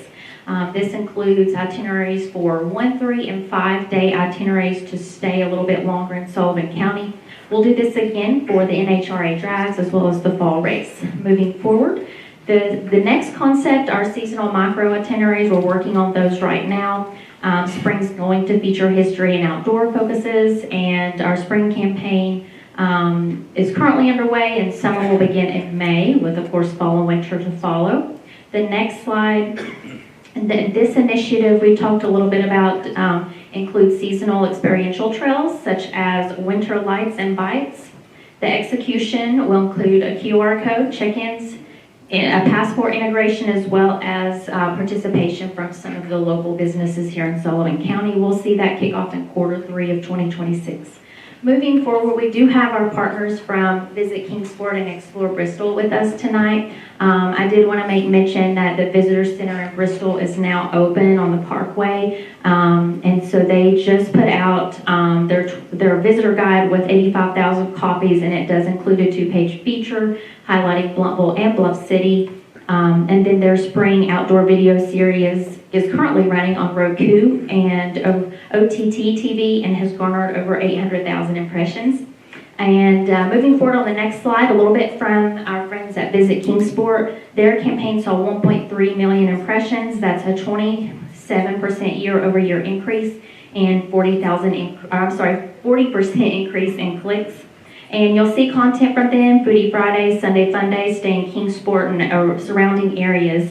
And they also, of course, hosted several major sporting events and conferences. I'm almost done. Next slide here. We also just completed hosting Content Creator Explore Nash. They're a digital brand out of Nashville, and they have over 500,000 social media followers. Their focus was rural Sullivan County as well as communities in Kingsport and Bristol. They focused on a multi-day itinerary covering outdoor recreation, dining, and unique attractions, and of course, who couldn't get by without a trip to Bristol Motor Speedway. They delivered a high engagement regional audience, and that's a good drive market for us. Collaboration and alignment on our final, our second to last slide here. We do value our partnership, and we've seen an increase in your return on investment through unified storytelling and resource sharing with partners, and this is really a model for regional tourism cooperation and marketing. Next and final slide, we again just want to thank you. Sullivan County leads North, thank you for the lights. Sullivan County leads Northeast Tennessee in economic impact, and there's always discussion about lodging taxes. They are highly restricted to tourism promotion and development, but you know it's not the sales tax that comes out of those lodging taxes and those visitors coming in. So last year, that generated almost $15 million direct to Sullivan County because of your all's investment in tourism. On behalf of our partners in Visit Kingsport and Explore Bristol, we just continue to thank you for your partnership and trust in us, and we look forward to building on the foundation in the coming months. Any questions? Anyone seek recognition? Recognize Commissioner Jones. Thank you, great presentation. The 250th anniversary, and you know we're the open door to come into Tennessee. I was hoping I might see something in there promoting what we're doing in Sullivan County this year, maybe working with our 250th committee. Yep, that would be great. Some of that. Yes, if anyone could please send me that information as well as our partners in Kingsport, Bristol, we are more than happy to include that in the promotions, absolutely. Recognize Commissioner Glover. Thank you, Mr. Chair. Alicia Banks. Good presentation. And I was just sitting here thinking, Commissioner Acker looked at me and I looked at him. Why are we wanting to hire somebody from LA? Well, why are we wanting to pay $300,000 to invest in cutting in LA when we got it? I've talked about it when all that came up back then, and I'm still against it now. We don't need to invest $300,000 somewhere else. We need to keep it right here in Sullivan County. Thank you. Thank you. Commissioner Akers. Yeah, Ms. Phelps, where are you located? Our office, Yeah. we're actually located in the bottom level of the Tri-Cities Airport in Bluffville. Yeah, so you're kind of right here in Sullivan County. We're kind of right here. In our time zone. Yeah. Huh, that's interesting. Y'all do a great job. Thank you so much. Yeah, thank you all for everything you do. Anyone else seek recognition? Ms. Phelps, we thank, oh, hold on, got one more. All right. Late arrival. You're fine. Commissioner King. Very again, thank you, Sheriff. Glad to see you in Nashville. We had a little visit down there, and I'm glad to see you down there working hard. So, just want to throw a shout out to you that saw you down there working. So, thank you. Thank you all again. Thank you for being here. Next order, Sullivan County Jail update on construction question answer period.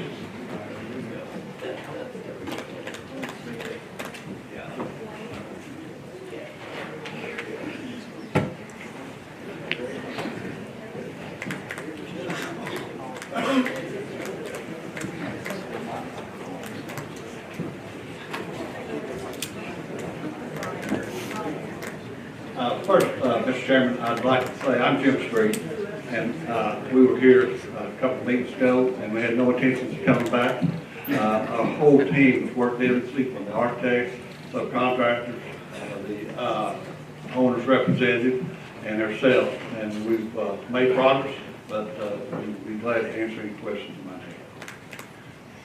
Floor is open for questions. Anyone seek recognition?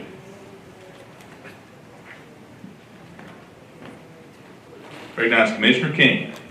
Where are we at on the bins? I guess that's the main thing, isn't it? Yes, the smoke evac is one of the primary elements.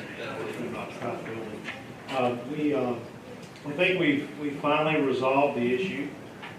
We are working on changing out the motors at this stage. Just actually came to this resolution this past week, and we're going to replace the first one first of next week and test it, and we're queued up to do the same to finish the other units that need replacing. So we anticipate to have this done within the next couple. It's going to take about 6 weeks total to change out the fans and balance the system. All right.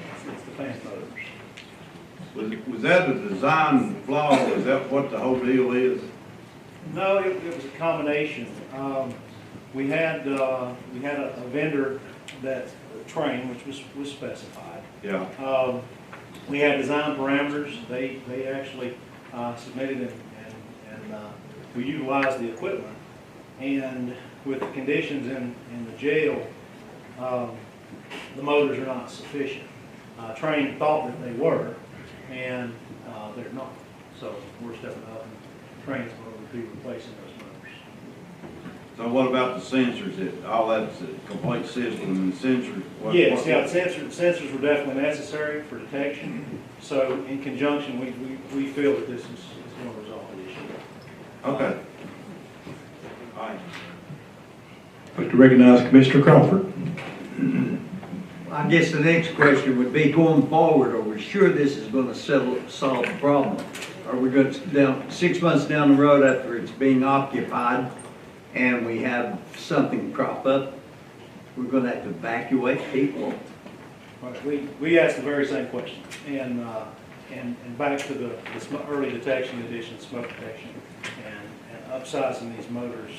I think the design team does feel confident that this issue is going to be resolved. Everything's going to be tested before any occupancy. So, yeah. We will do the litmus test next week, so we will have confirmation. Because once we do one, then we've got to do 14 other sections, 13 other sections. Commissioner Ward. What kind of completion date are we looking at right now? I know we've been talking about this for a while. Yeah, we have. It's getting to be a costly adventure. I mean, we're operating 3 jails right now, utility-wise. That's pretty expensive. We understand that. Again, the 6-week period, the balancing portion, changing out the motors is a quick process. The slow process is going in and balancing the whole system. So we're fairly confident that this 6-week window should take care of it. And in the same token, I mentioned in the previous meeting, the 3rd elevator is being added. That has now been delivered and it's underway. So it's going to be on about the same timetable. They're taking 6 to 8 weeks on installation for the elevator. We didn't have much choice on that 3rd elevator, though, did we? Because the other 2 didn't stop at every floor. That's correct. So we had to add a 3rd one. That's got to be a design flaw. I've never been anywhere and gotten on an elevator that didn't stop at every floor. There's no way those medical people can carry those carts up steps, food trays up, no way. So. Commissioner Glover. Thank you, Mr. Chair. I don't know where to start. I don't know where to start. But anyway, I'm going to ask this question. What kind of additional cost is this going to be for us to have the setback? There's no cost associated with this change. Okay, but the design flaw on these fans and these motors That, when we failed that test, that cost us $300-some thousand to have it redone again. So that's additional cost. And the young fellow there from MBI, what's his, would you introduce yourself? Louis Cortino, I think. Okay, Louis. Last time we got a report, we asked some questions about where we're going forward.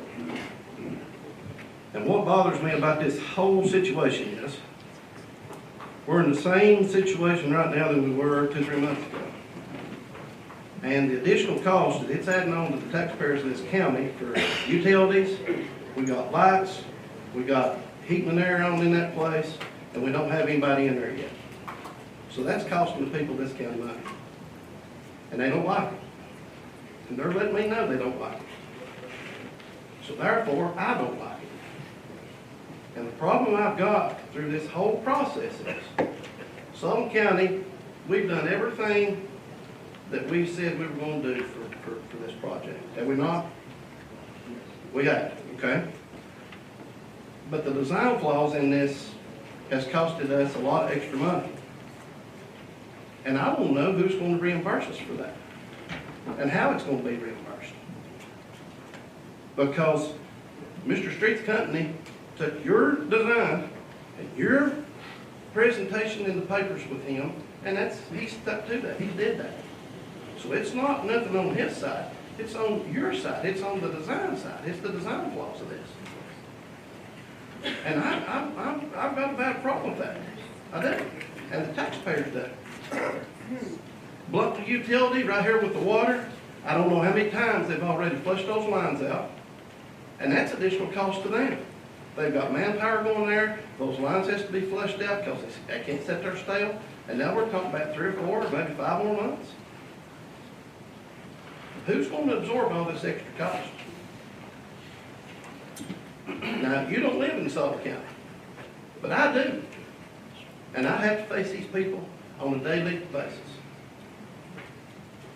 And you've yet to tell me what the answer is. Y'all are free to respond to anything. We've spent endless hours to try to get this to work. There were contingency monies in the job to get everything to work together.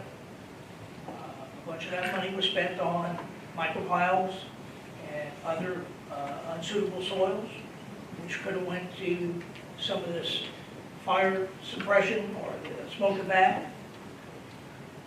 But that other stuff it was expected. This was not. These flaws were not expected. No. These are additional costs that we're having to eat that was done because of y'all's design flaws. And you've yet to take any responsibility for that. And that's the problem that I've got.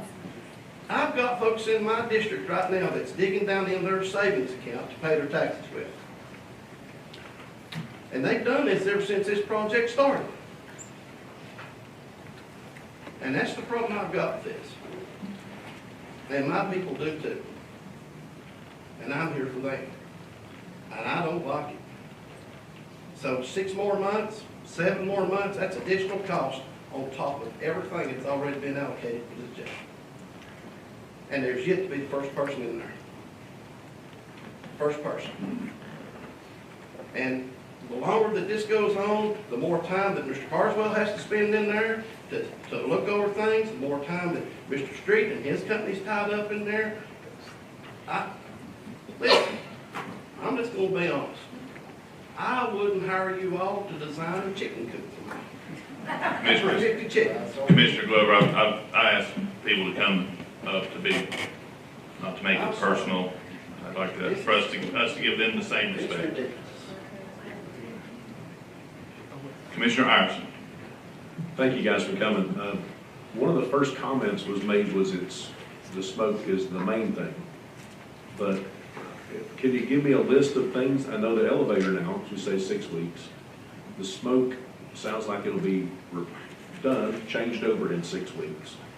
But then you said that was the short part. and the long part is the actual running of or testing of.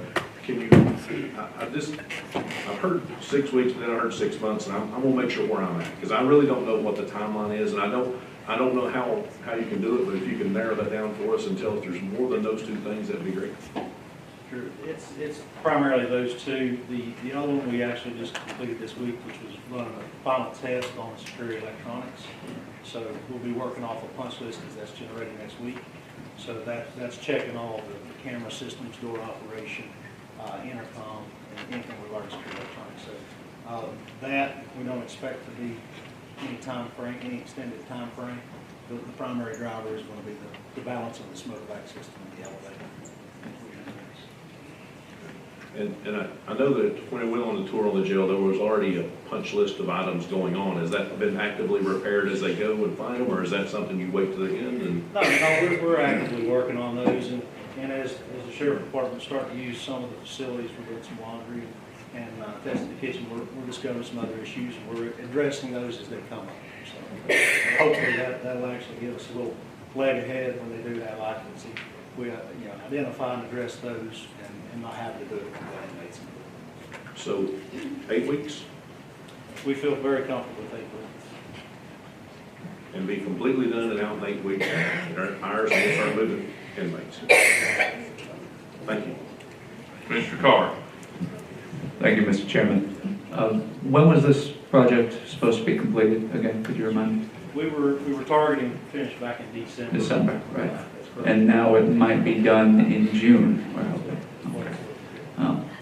I just want to take a moment to say I really appreciate everything Commissioner Glover just said. I want to echo everything that he just said. I've got people in my district that can, just like he said, that they can barely afford their property taxes. And all due respect, I think you're taking them for a ride. I mean, it was supposed to be done in December. I know we've got contingencies built into it, but a contingency is supposed to be a contingency. It's not supposed to be something you tap into. So just please try to get it done in a reasonable time. Does anyone else seek recognition? I recognize you, gentlemen, for final word.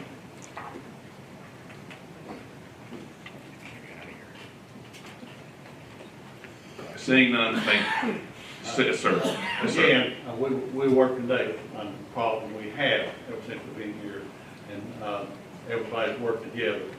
But we do say, like Markinson's senior PM, that we've identified it, but we should next week say, yes, that is the fix. And then we can identify a more timeline that one can identify that. Thank you very much. And thank all of you for being here.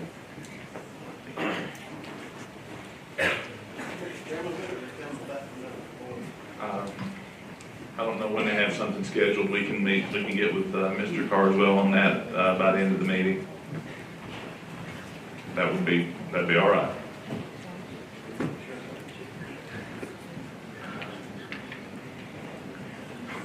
Without objection, next order is public comment on agenda and non-agenda related items.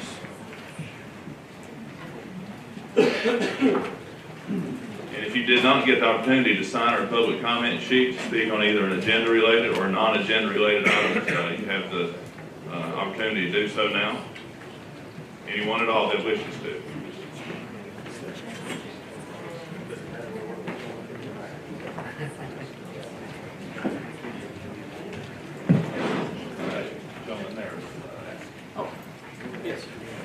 It doesn't matter what order we come up in, does it? I'll call us. Okay, very good.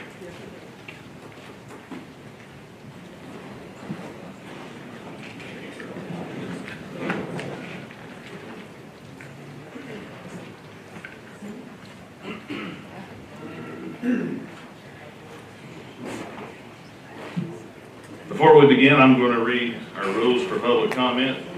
Pursuant to Rule 4 of our local rules, we're going to allot 30 minutes for public comment, which can be extended at the end of the 30 minutes by vote of the commission. Each speaker is requested to state their name and address for the clerk's electronic record. Though this is not question and answer, clarifying questions may be permitted. This is our opportunity to hear from you, the public. No speaker can transfer or yield time to another speaker. Each speaker will be allotted 3 minutes uninterrupted and is asked to direct all comments to the chair of the body and not the members. At the end of the 3 minutes, I will let you know and ask that you make your final statements.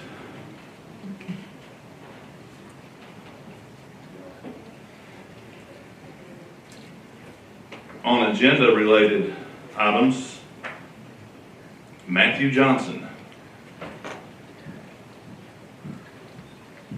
Matthew Johnson. Matthew Johnson, 125 Wonderland Drive, Kingsport, Tennessee. And Mr. Chairman, good evening, ladies and gentlemen of the Commission. I'm here to speak on item number 1 and my support of it. Frankly, the Gauntz family and their impact on the Indian Springs community has been felt for decades. And I first met Don when I was 24 years old. And just like many of you, this is not political, but as you run for office, you got to know who the movers and the shakers are in your community. And Don Gauntz was one of those movers and shakers. And Don believed in the golden rule. He installed that in his family, all the way down to the recent generations of Major. And it was always about service above himself. And you heard earlier about his faith, his commitment to the community, and in my opinion, he's more than worthy of having this bridge named in his honor. This body will handle its business accordingly, would never interject in any debate in any way. But I will say, as you're considering things, there is precedent. A good friend of mine, Jack Blevins, and the 4th District. Jack and I went to college together at ETSU, and he served his country honorably, and died unrelated to his service, and a bridge was named in his name on 75. I humbly ask you to consider this resolution. I appreciate your time. I appreciate everything you're doing. Thank you very much. Thank you, Mr. Johnson. We'll move along to public comment on non-agenda related items. Recognize Sharon Brown.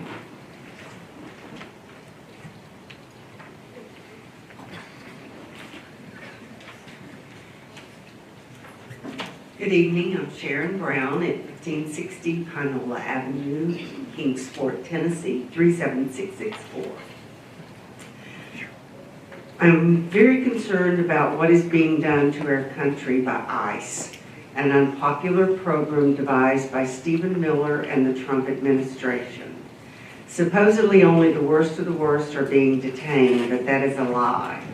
Many of the detainees have open cases with immigration, but have committed no crimes nor crossed the border illegally.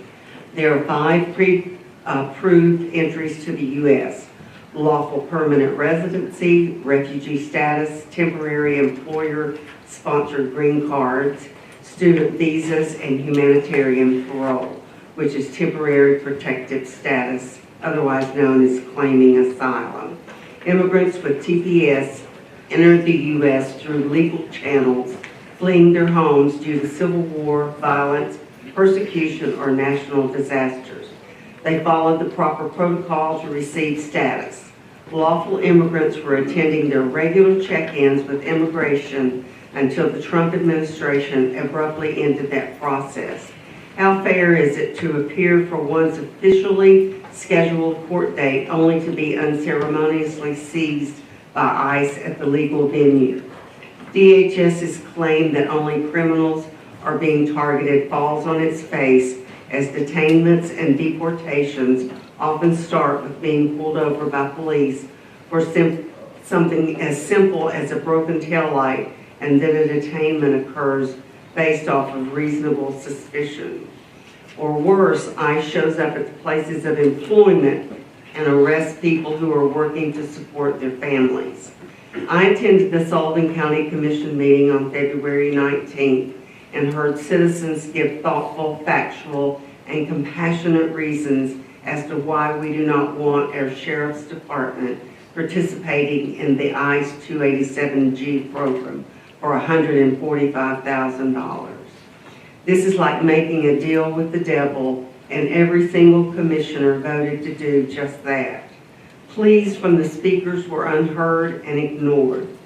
Sheriff Cassidy attempted to defend the indefensible in spite of the fact that ICE has murdered U.S. citizens in cold blood, detained and traumatized children, separated families, and vandalized cars and homes.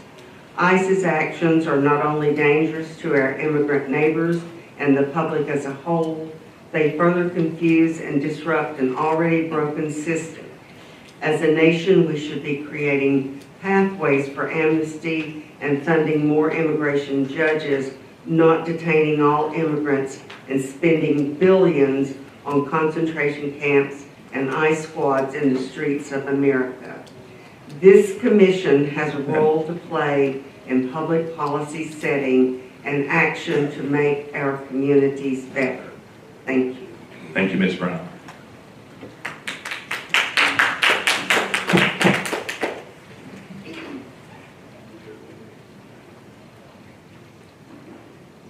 Bob Warner.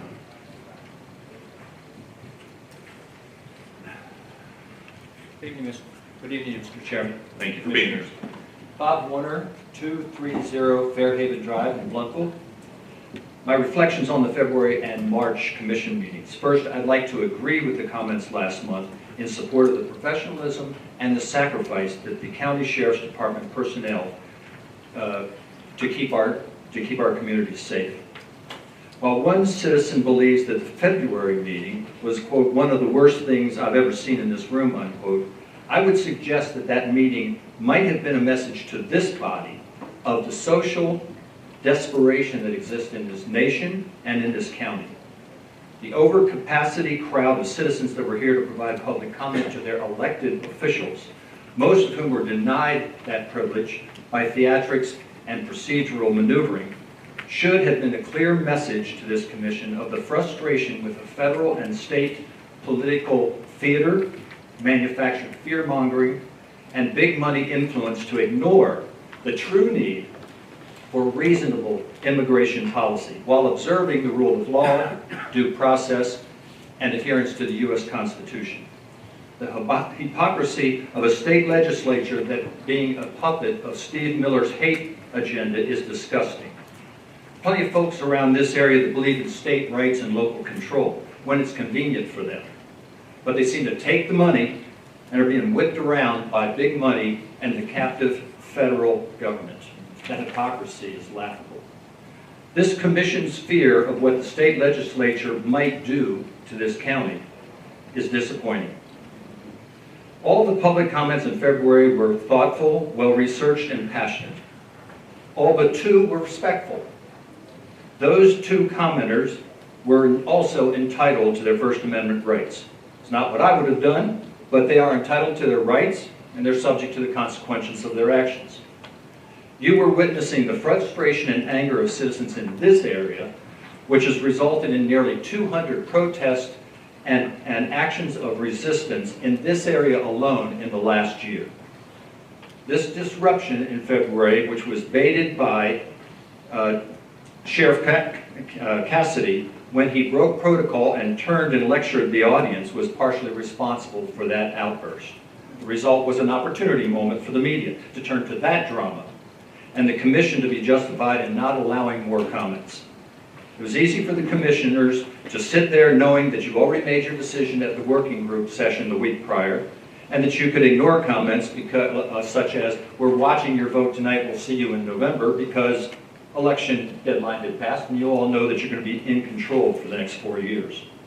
I would suggest you missed this historic packing of the room, this resistance in the street, and a record number of challenges to incumbents in Washington County where every commissioner is now being challenged as an indication that citizens are waking up and they're no longer intending to be compliant, complacent, and silent.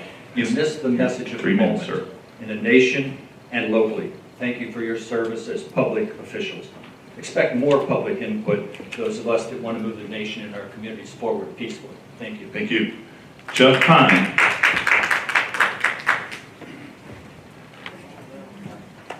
Good evening, Chuck Pine, 539 Beach Forest Road. Thank you for being here. Much lighter subject.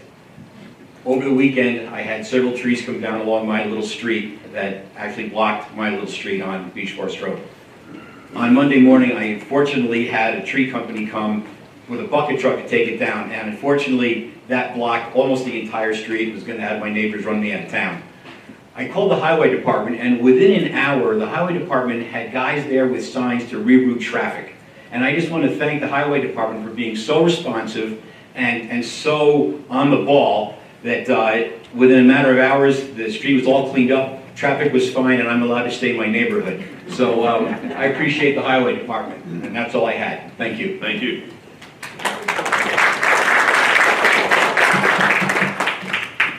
Stephanie Rosenwing.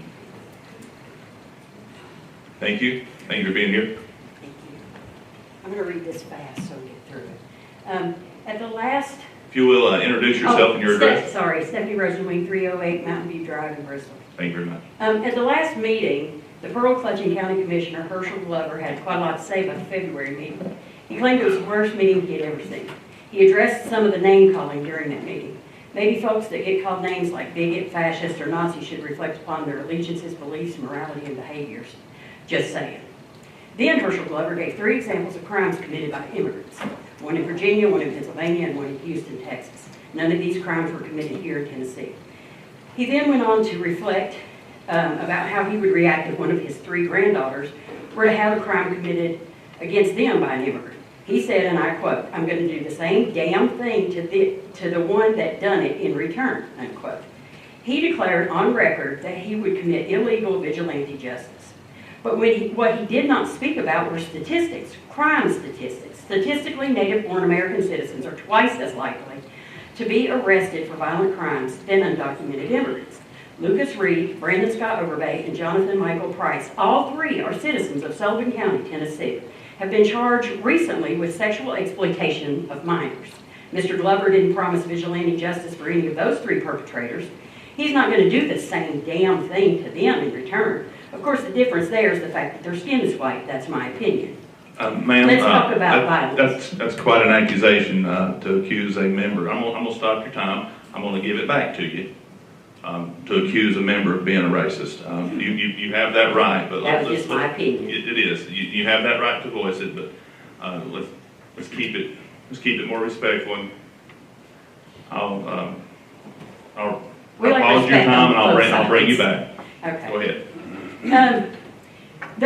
Let's talk about domestic violence. Branch House has reported that Sullivan County has ranked among the highest in Tennessee for sexual assault rates, ranking first in this state in 2020 and 2021. Another thing, maybe you think that you commissioners think that we citizens are not paying attention. We are absolutely paying attention. We are well aware of the fact that you folks have our names, our addresses, and will absolutely seek retribution against your own citizenry.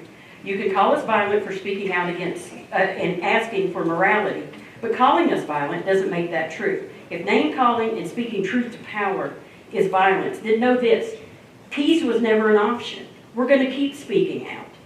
Also, I'd like to say that we're all waiting to see pictures of this fancy schmancy upfitted Ford F-150 that our tax dollars paid for. Thank you.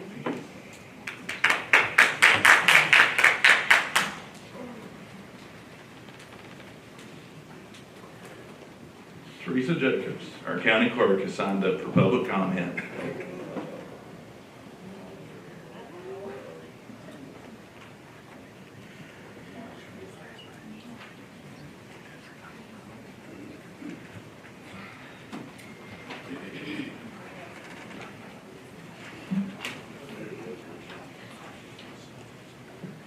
Hello. And this is where I will tell you to give us your name and address for the clerk's electronic record. Teresa Jacobs, 3765 Weaver Pike, Bristol, Tennessee.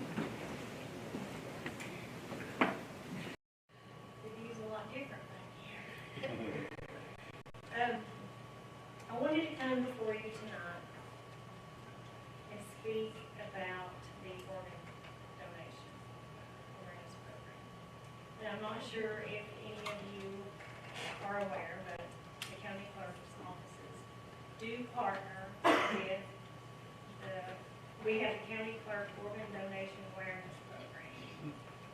And if you visit our office on the first day of each month, you will see us wearing these shirts. And the back says, live, live it, and give it. This is a program that is very important to us. And with the proclamation tonight, I called our local representative and I got some stats from him. And I wanted to just read those to you. The county clerk organ donation awareness program raises approximately $54,000 each quarter, which is distributed among their offices in the Tri-Cities, Knoxville, Nashville, Chattanooga, Mid-South Transplant Foundation, and Donate Life Tennessee. This total is $216,000 raised annually for organ donation awareness by your county clerks across the state. In Sullivan County alone, we have donated $2,565.44 since January. And we consistently rank in the top 10 for organ donation fundraising among counties in Tennessee with populations of 100,000 or more. That's something to be proud of. Currently, and this blew me away, 48% of Sullivan Countyans are registered for Donate Life. 48%. This means that 76,372 individuals have chosen to give the gift of life to others. So when you come to our office and you see these shirts, remember what we're promoting. And one thing that we promote is a standard license plate costs $29. Most people pay with the 20 in it. Consider donating that extra dollar for organ donation. That's how we raise a lot of our money. Every dollar counts and every dollar adds up. I want to share a personal story with you, and I hope I can get through it. That was at the 3, but is there a motion to extend her time? Motion to extend her time, all in favor? Aye. That went by fast. If you're sensitive to references to suicide, you may want to step out for a minute. But I feel like this message needs to be heard. If you could lean into your mic too a little bit, thank you. Early one Monday morning on May 15th, 1995, I received a phone call at work. It was a police officer who stated he was calling about my brother. He asked if I had someone who could drive me to the hospital. I inquired if my brother was okay, but the officer would only say there's been an accident. My husband drove me to the hospital, where the officer met me at the entrance to the emergency department. I was informed that that morning my brother had shot himself and did not survive. I was taken to a room to identify his body, and I was immediately told that the organ donation representatives were waiting there to speak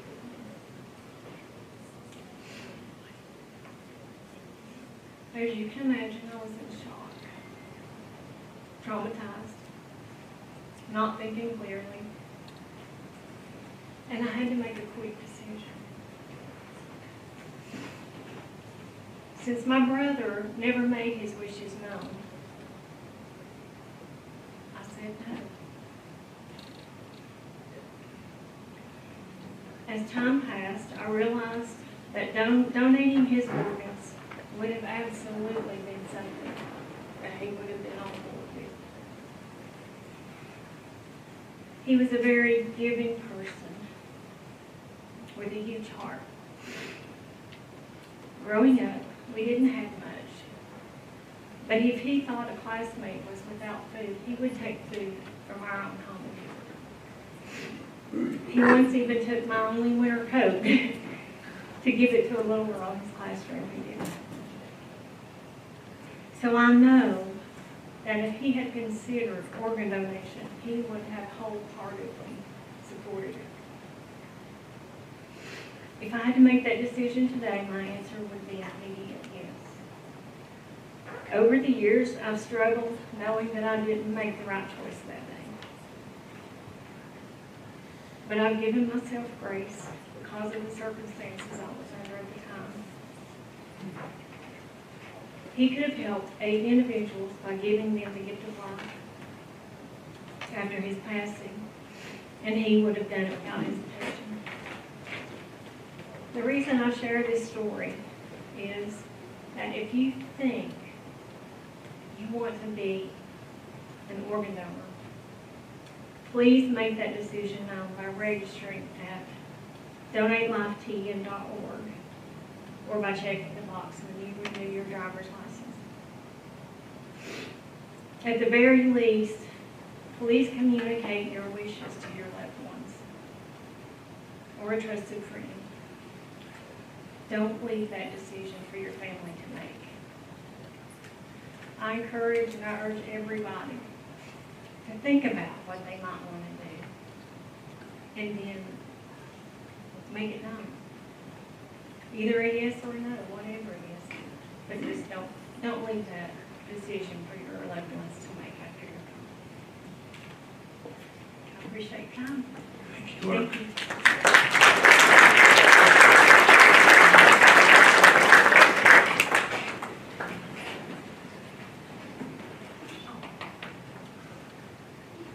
Jenna Wingo.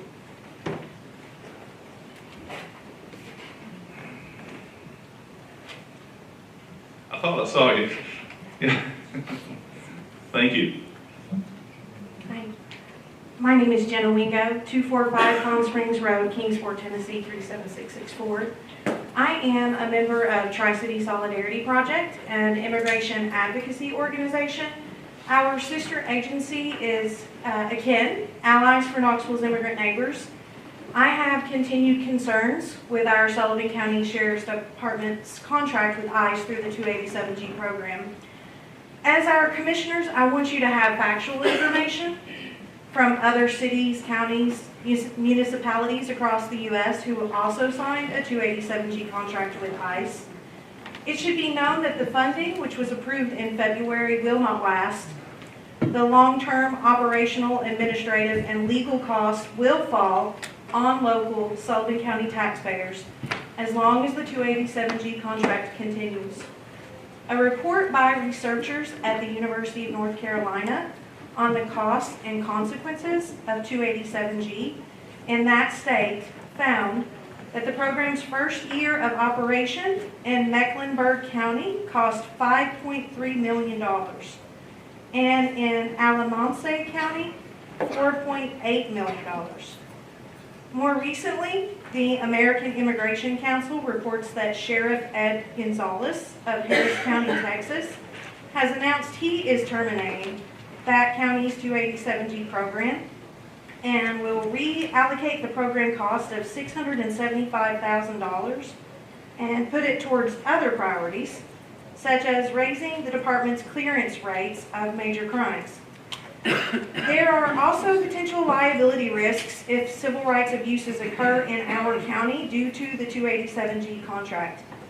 If Sullivan County Sheriff's Department mistakenly detains an American citizen, or if ICE causes death, bodily injury to the community during their operations, the county could be sued for millions of dollars.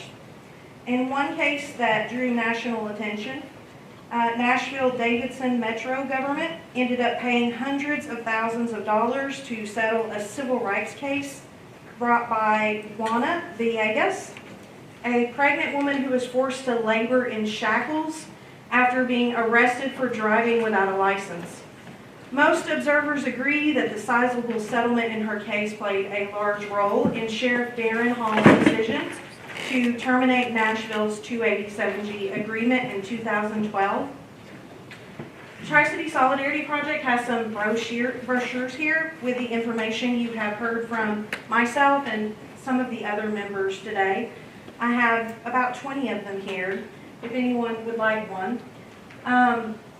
When more funding, when the U.S. Department of Homeland Security or the Tennessee Department of Safety and Homeland Security comes up for a vote, due to the last amount of $145,000 and $69,929.99 That's 30 minutes.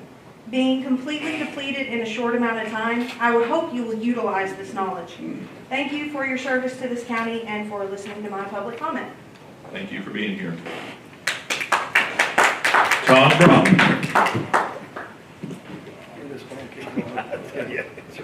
Thank you, sir, for being here. Thanks, sir.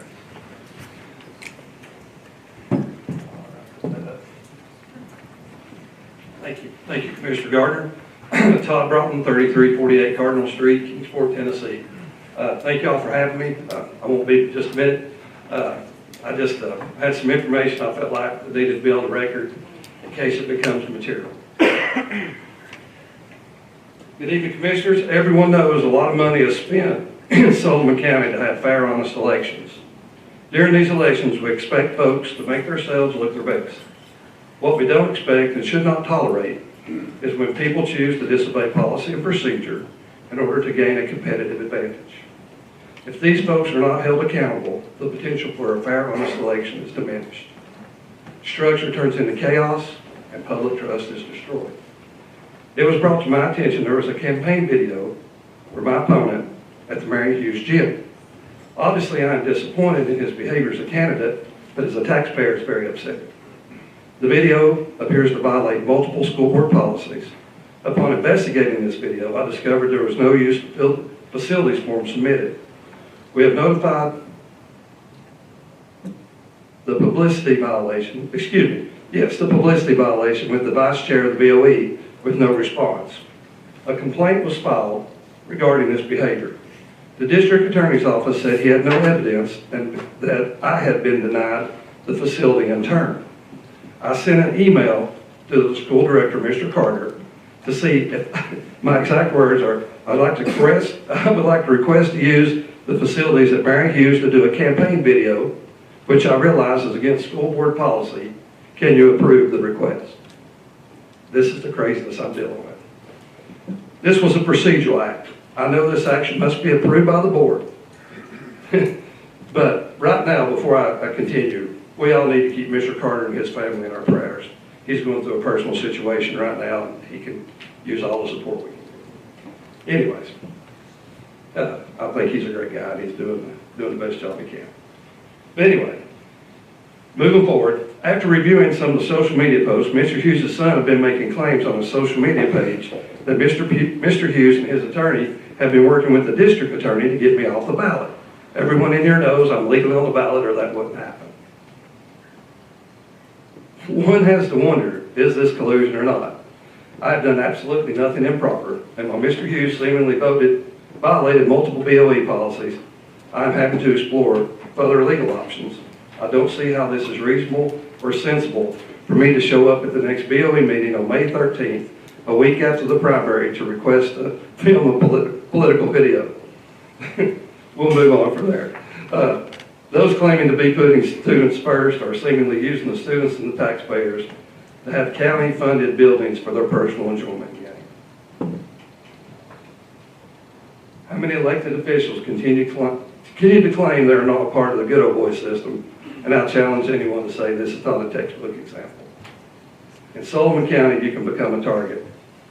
Sometimes it appears the Capone-style nepotism runs rampant. Can you possibly endorse someone when you know without a doubt that person is violating a policy that they themselves have voted for? That's three, sir.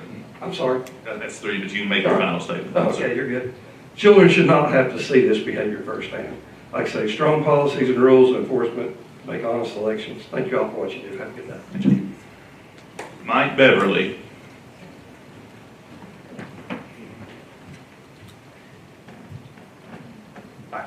Thank you, sir, for being here. Thank you.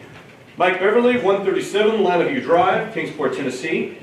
I've been a senior minister at Indian Springs Christian Church and a member of the Indian Springs Optimist Club for the last 26 years. In that time, I've worked closely with Don Gauntz and his wife and sons. I have no objection whatsoever to naming bridges and highways after soldiers of Sullivan County killed in combat. They are worthy of the honor. However, Don Gauntz did something exceptional. He waged peace in the county for the entirety of his post-service life. He helped to found the church I serve, which still stands tall, holding out the word of life to this community. He founded one of the most active optimist clubs in the state of Tennessee, giving children the opportunity to succeed in things like essay contests, oratorical contests, basketball, volleyball, football, cheerleading, the list goes on and on. Through the club and our church, we hosted a Christmas party for children in need, giving them food and gifts and comfort in the coldest season of the year. In the spring, he helped host massive community Easter egg hunts, giving away amazing prizes and creating memories that last a lifetime. In an age when so many people equate progress with running their mouths and calling names and disrupting public order, Don and his family found ways to lift the community up through encouragement, kindness, and by finding ways to equip the next generation to meet their challenges with real-world skills. He stands out for that even among those of us who continue to wage peace in our communities. And if all that weren't enough, he became a referee and took on the hate of the county by running up and down our basketball courts and football fields and making sure that our games were safe and fair and fun. For all that, the least we can do is give him a little love. Name the bridge after him. When you cross that bridge, make sure your children and your grandchildren know why that bridge is named after him. Inspire them to do the same. It won't hurt anyone to do this. It can only help. Name the bridge after Donald Gauntz, the Petty John Bridge. Thank you for your time. Thank you, sir. Thank you very much. Is there anyone else that would like to address the commission under public comment? May I address the commission from my seat right here? You may, but the rules of public comment will apply. 3 minutes, sir. Of course. And name and address. Thank you, Thank you, Mr. Chairman. My name is Joe Carr. I live at 408 Berkeley Road, Kingsport, Tennessee. We've had several months now of comments about immigration and immigration enforcement, and I can't help but notice that those comments seem to be omitting a certain thing that happened. I would have thought that, this is the third time they've come up here to speak to us. I would have thought that, one of the times they would have at least glossed over it or mentioned it, but on February 8th, we had an illegal immigrant in Bristol shoot a woman in the head and kill her. He thought the gun wasn't loaded. He was just playing around with her, so he didn't exercise the Second Amendment right very well. And I also can't help but notice that if you go and look at the ballot in Sullivan County, only one Democrat bothered to pick up for a county commission. Perhaps if our colleagues and friends on the other side of the aisle cared as much about their neighbors as they do about illegal immigrants, they would have bothered to field a slate of candidates. Thank you, Mr. Chairman. Thank you, Mr. Carr.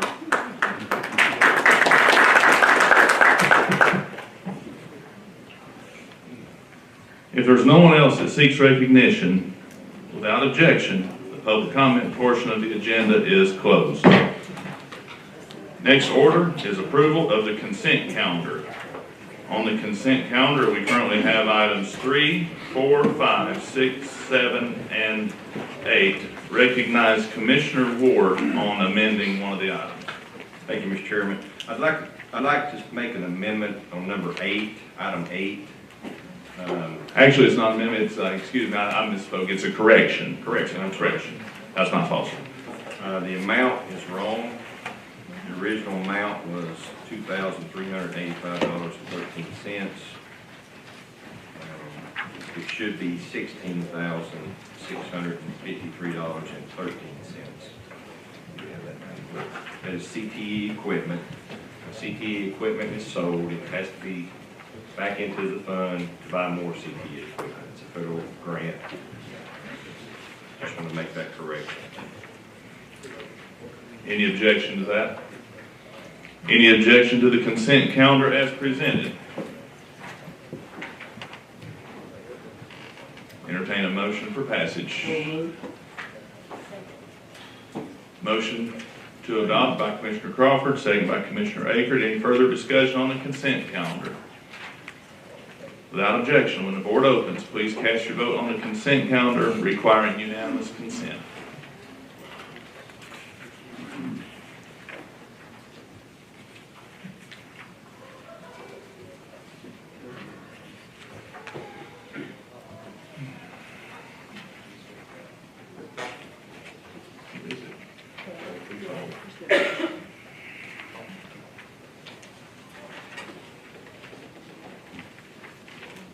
We need him to vote for it to be unanimous consent if he's here.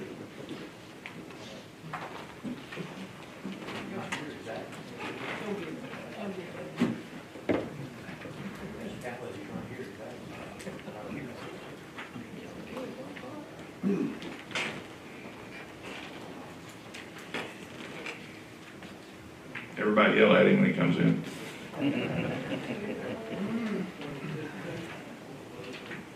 We've got, I'm sorry?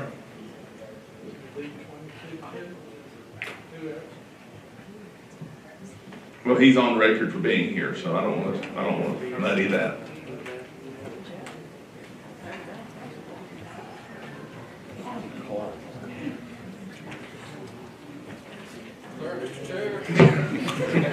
We're just going to stare at you awkwardly as you come in.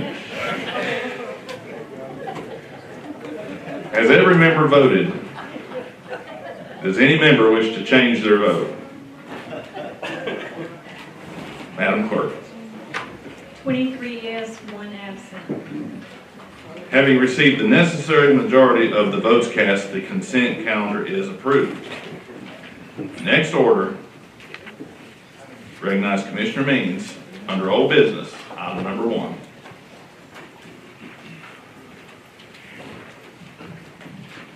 Thank you, Mr. Chairman. Mr. Gauntz, would you like to come up here, or are you good? Do you have anything else you'd like to say regarding this? Okay. I just want to tell you all thank you. Thank you so much. It's been some great conversation. I hope in the future some things can help around this situation, and it's an honor to get to do this with you all. So thank you, and just ask for a passage and your vote for a resolution to dedicate the Pettyjohn Road Bridge in honor of Lance Corporal Donald R. Gauntz. Thank you. Sponsor renews her motion of item number 1. The floor is open for discussion. Anyone seek recognition? This was actually, it says waiver of rules, but it was actually placed on first reading at the end of last month's meeting, so it only requires 13 votes for passage. So without objection, when the board opens, please cast your vote on item number 1.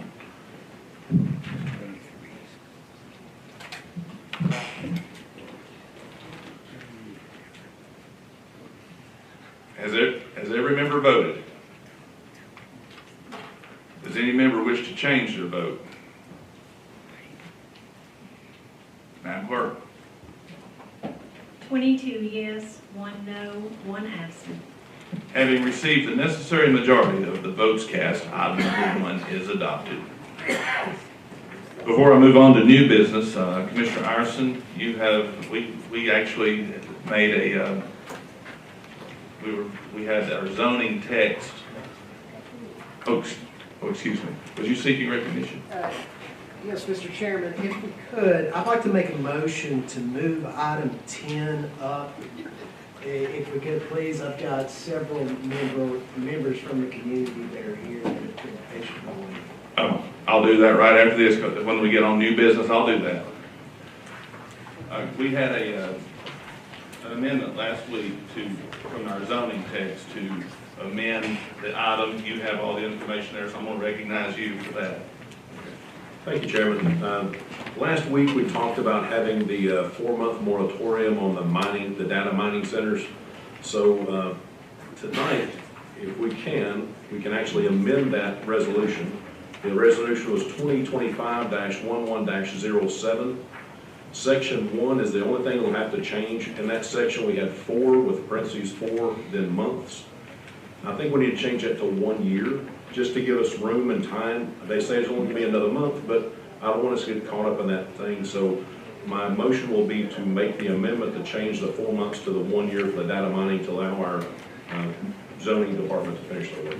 And pursuant to rule number 8 under section G, that is a proper motion. Is there a second? Second by Commissioner Crawford. Is there any discussion on that motion? And I need my screen back. I don't have it on my screen.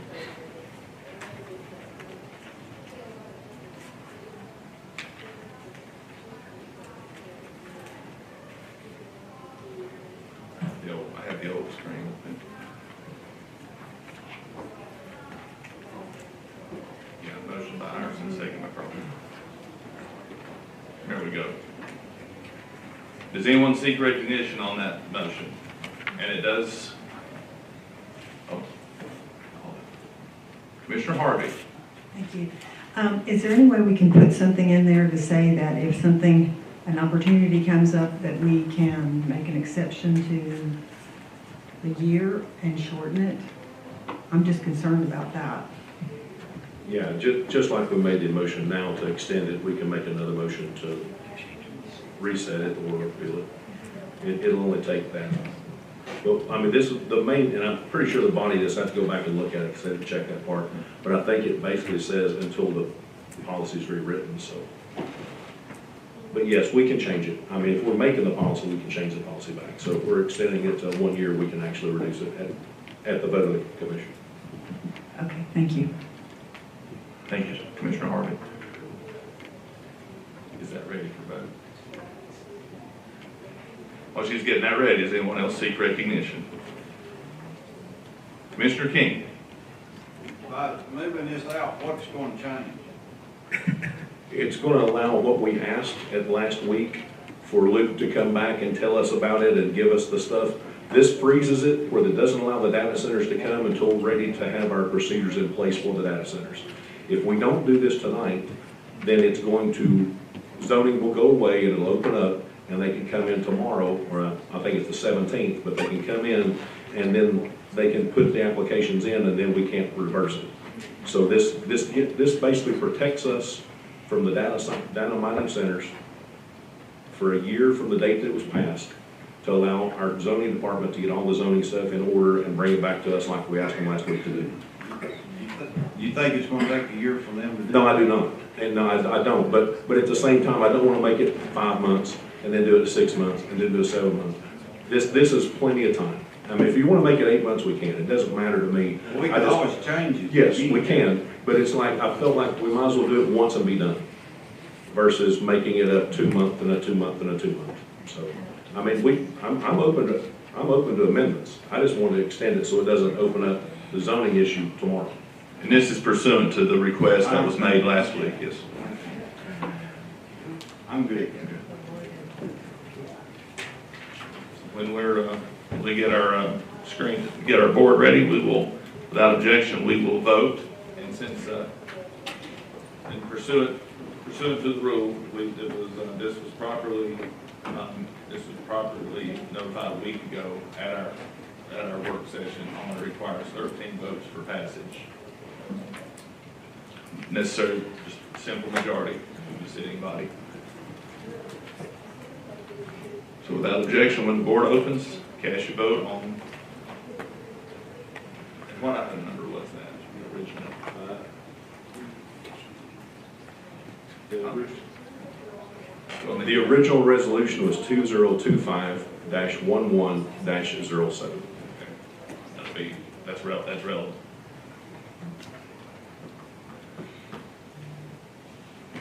You ready? When the board opens, please cast your vote on the amendment requiring 13 votes for passage.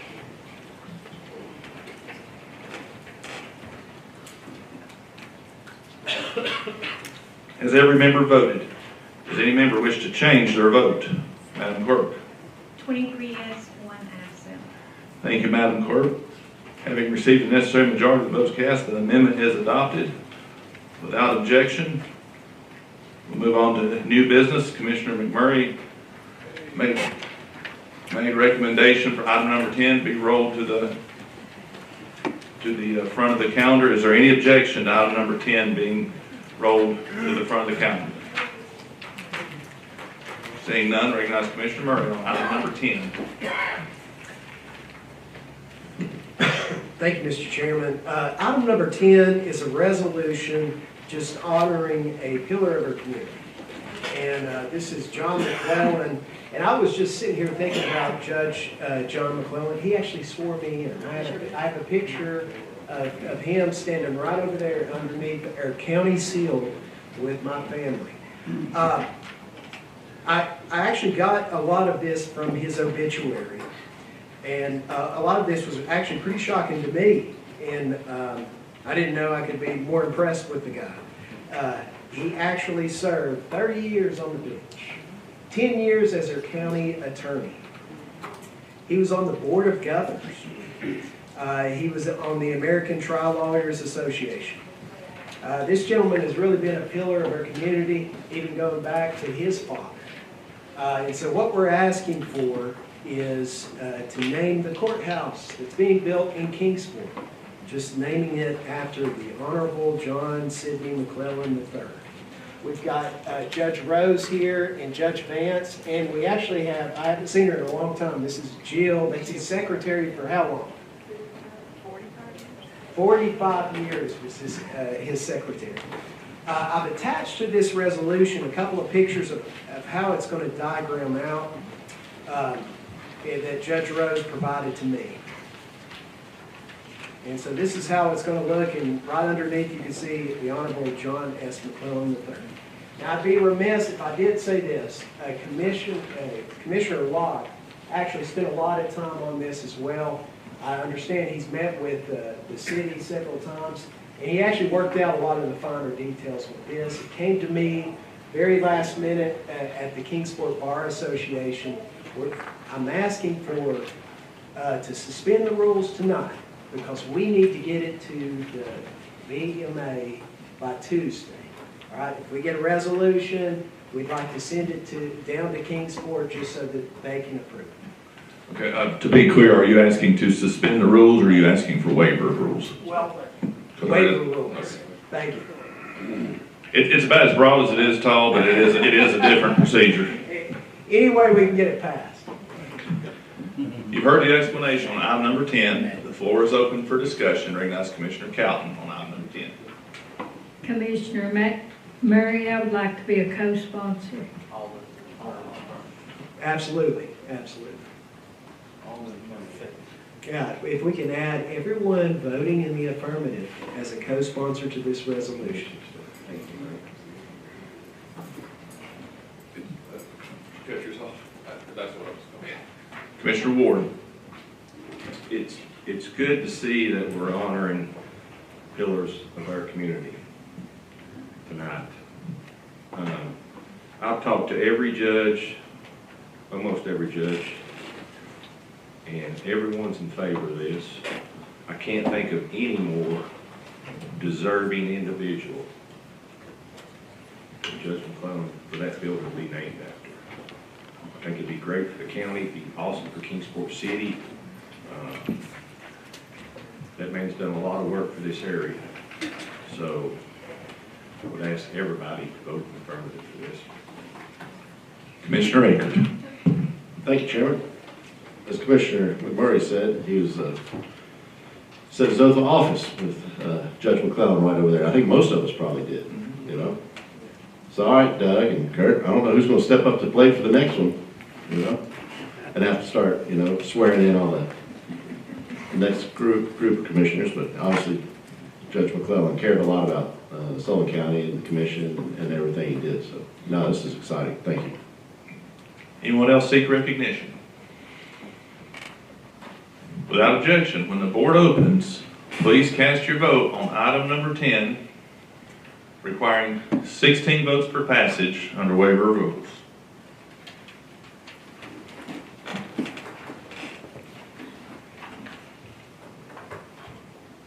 Has every member voted?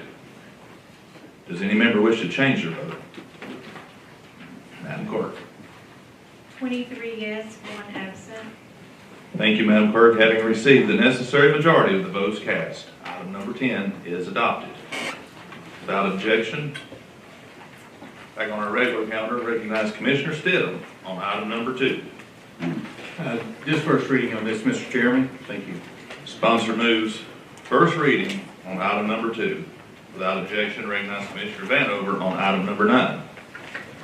Thank you, Mr. Chairman. Item number 9 is a resolution to appropriate $73,662.44 to the Northeast Tennessee Tourism Association from Sullivan County occupancy tax collection for the third quarter of fiscal year 25-26. Whereas by prior action, the Sullivan County Commission established current policy to direct 50% of county occupancy tax revenue to Northeast Tennessee Tourism Association at the request of the cities of Kingsport and Bristol to make such payments to NET on a quarterly basis. We're simply fulfilling our contractual obligation and paying NET for the third quarter of this year. I would like to ask for waiver of rules for immediate introduction and adoption. You've heard the explanation on item number 9. Sponsor moves waiver of rules. Floor is open for discussion. Recognize Commissioner Akert on item number 9. Thank you, Chairman. You know, we debated a lot about the tourism tax that and hotel occupancy tax that we did, and you know, that money is derived from Sullivan County businesses, and obviously we have a lot of tourism, and it's great to see that that money is going to stay here with Northeast Tourism Group and Explore Bristol, Kingsport, and everybody who's part of that. Sullivan County money stays in Sullivan County. Thank you, Commissioner Akers. Anyone else seek recognition on item number 9? Without objection, sponsor renews his motion on item number 9. When the board opens, please cast your vote on item number 9, requiring 16 votes under waiver of rules.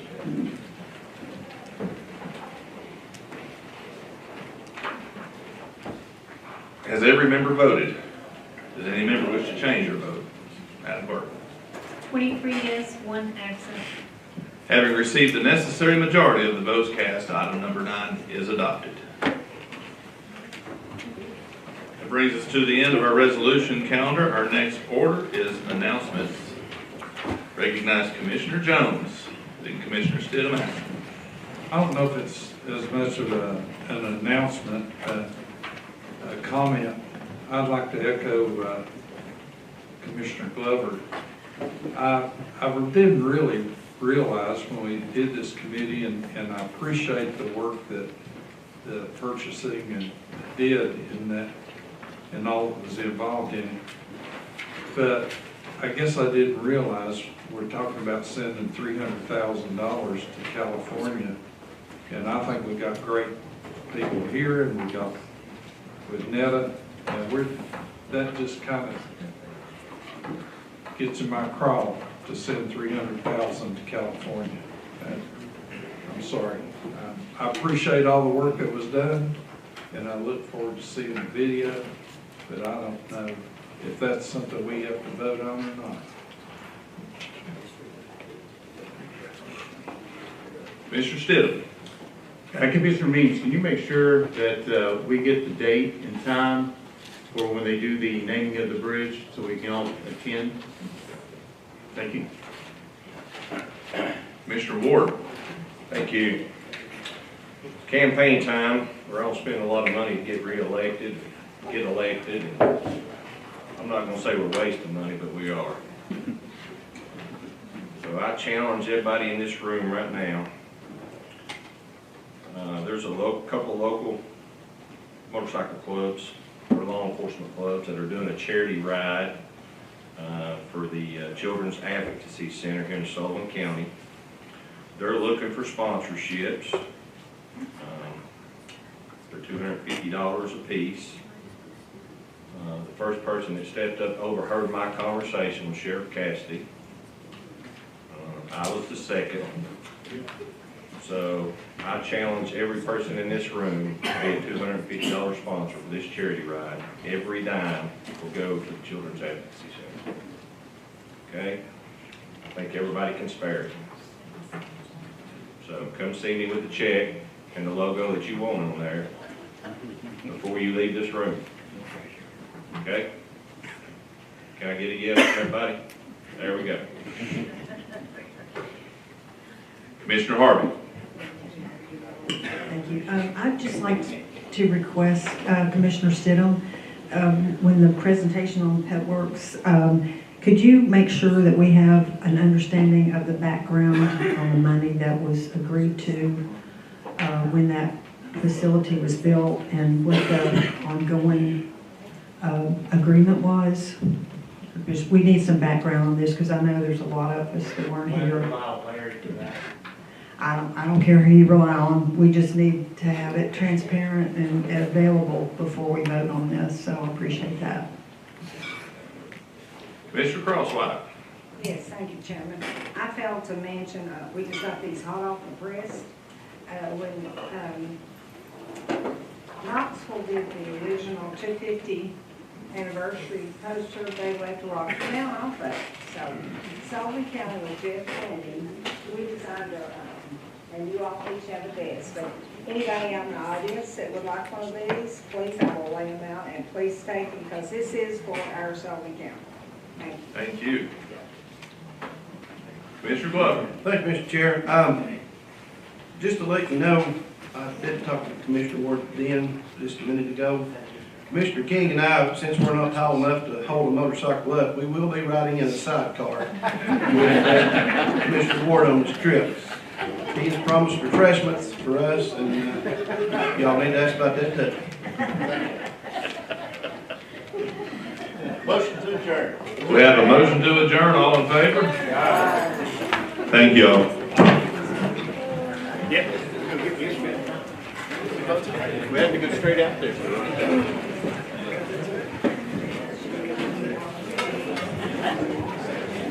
Pretty good.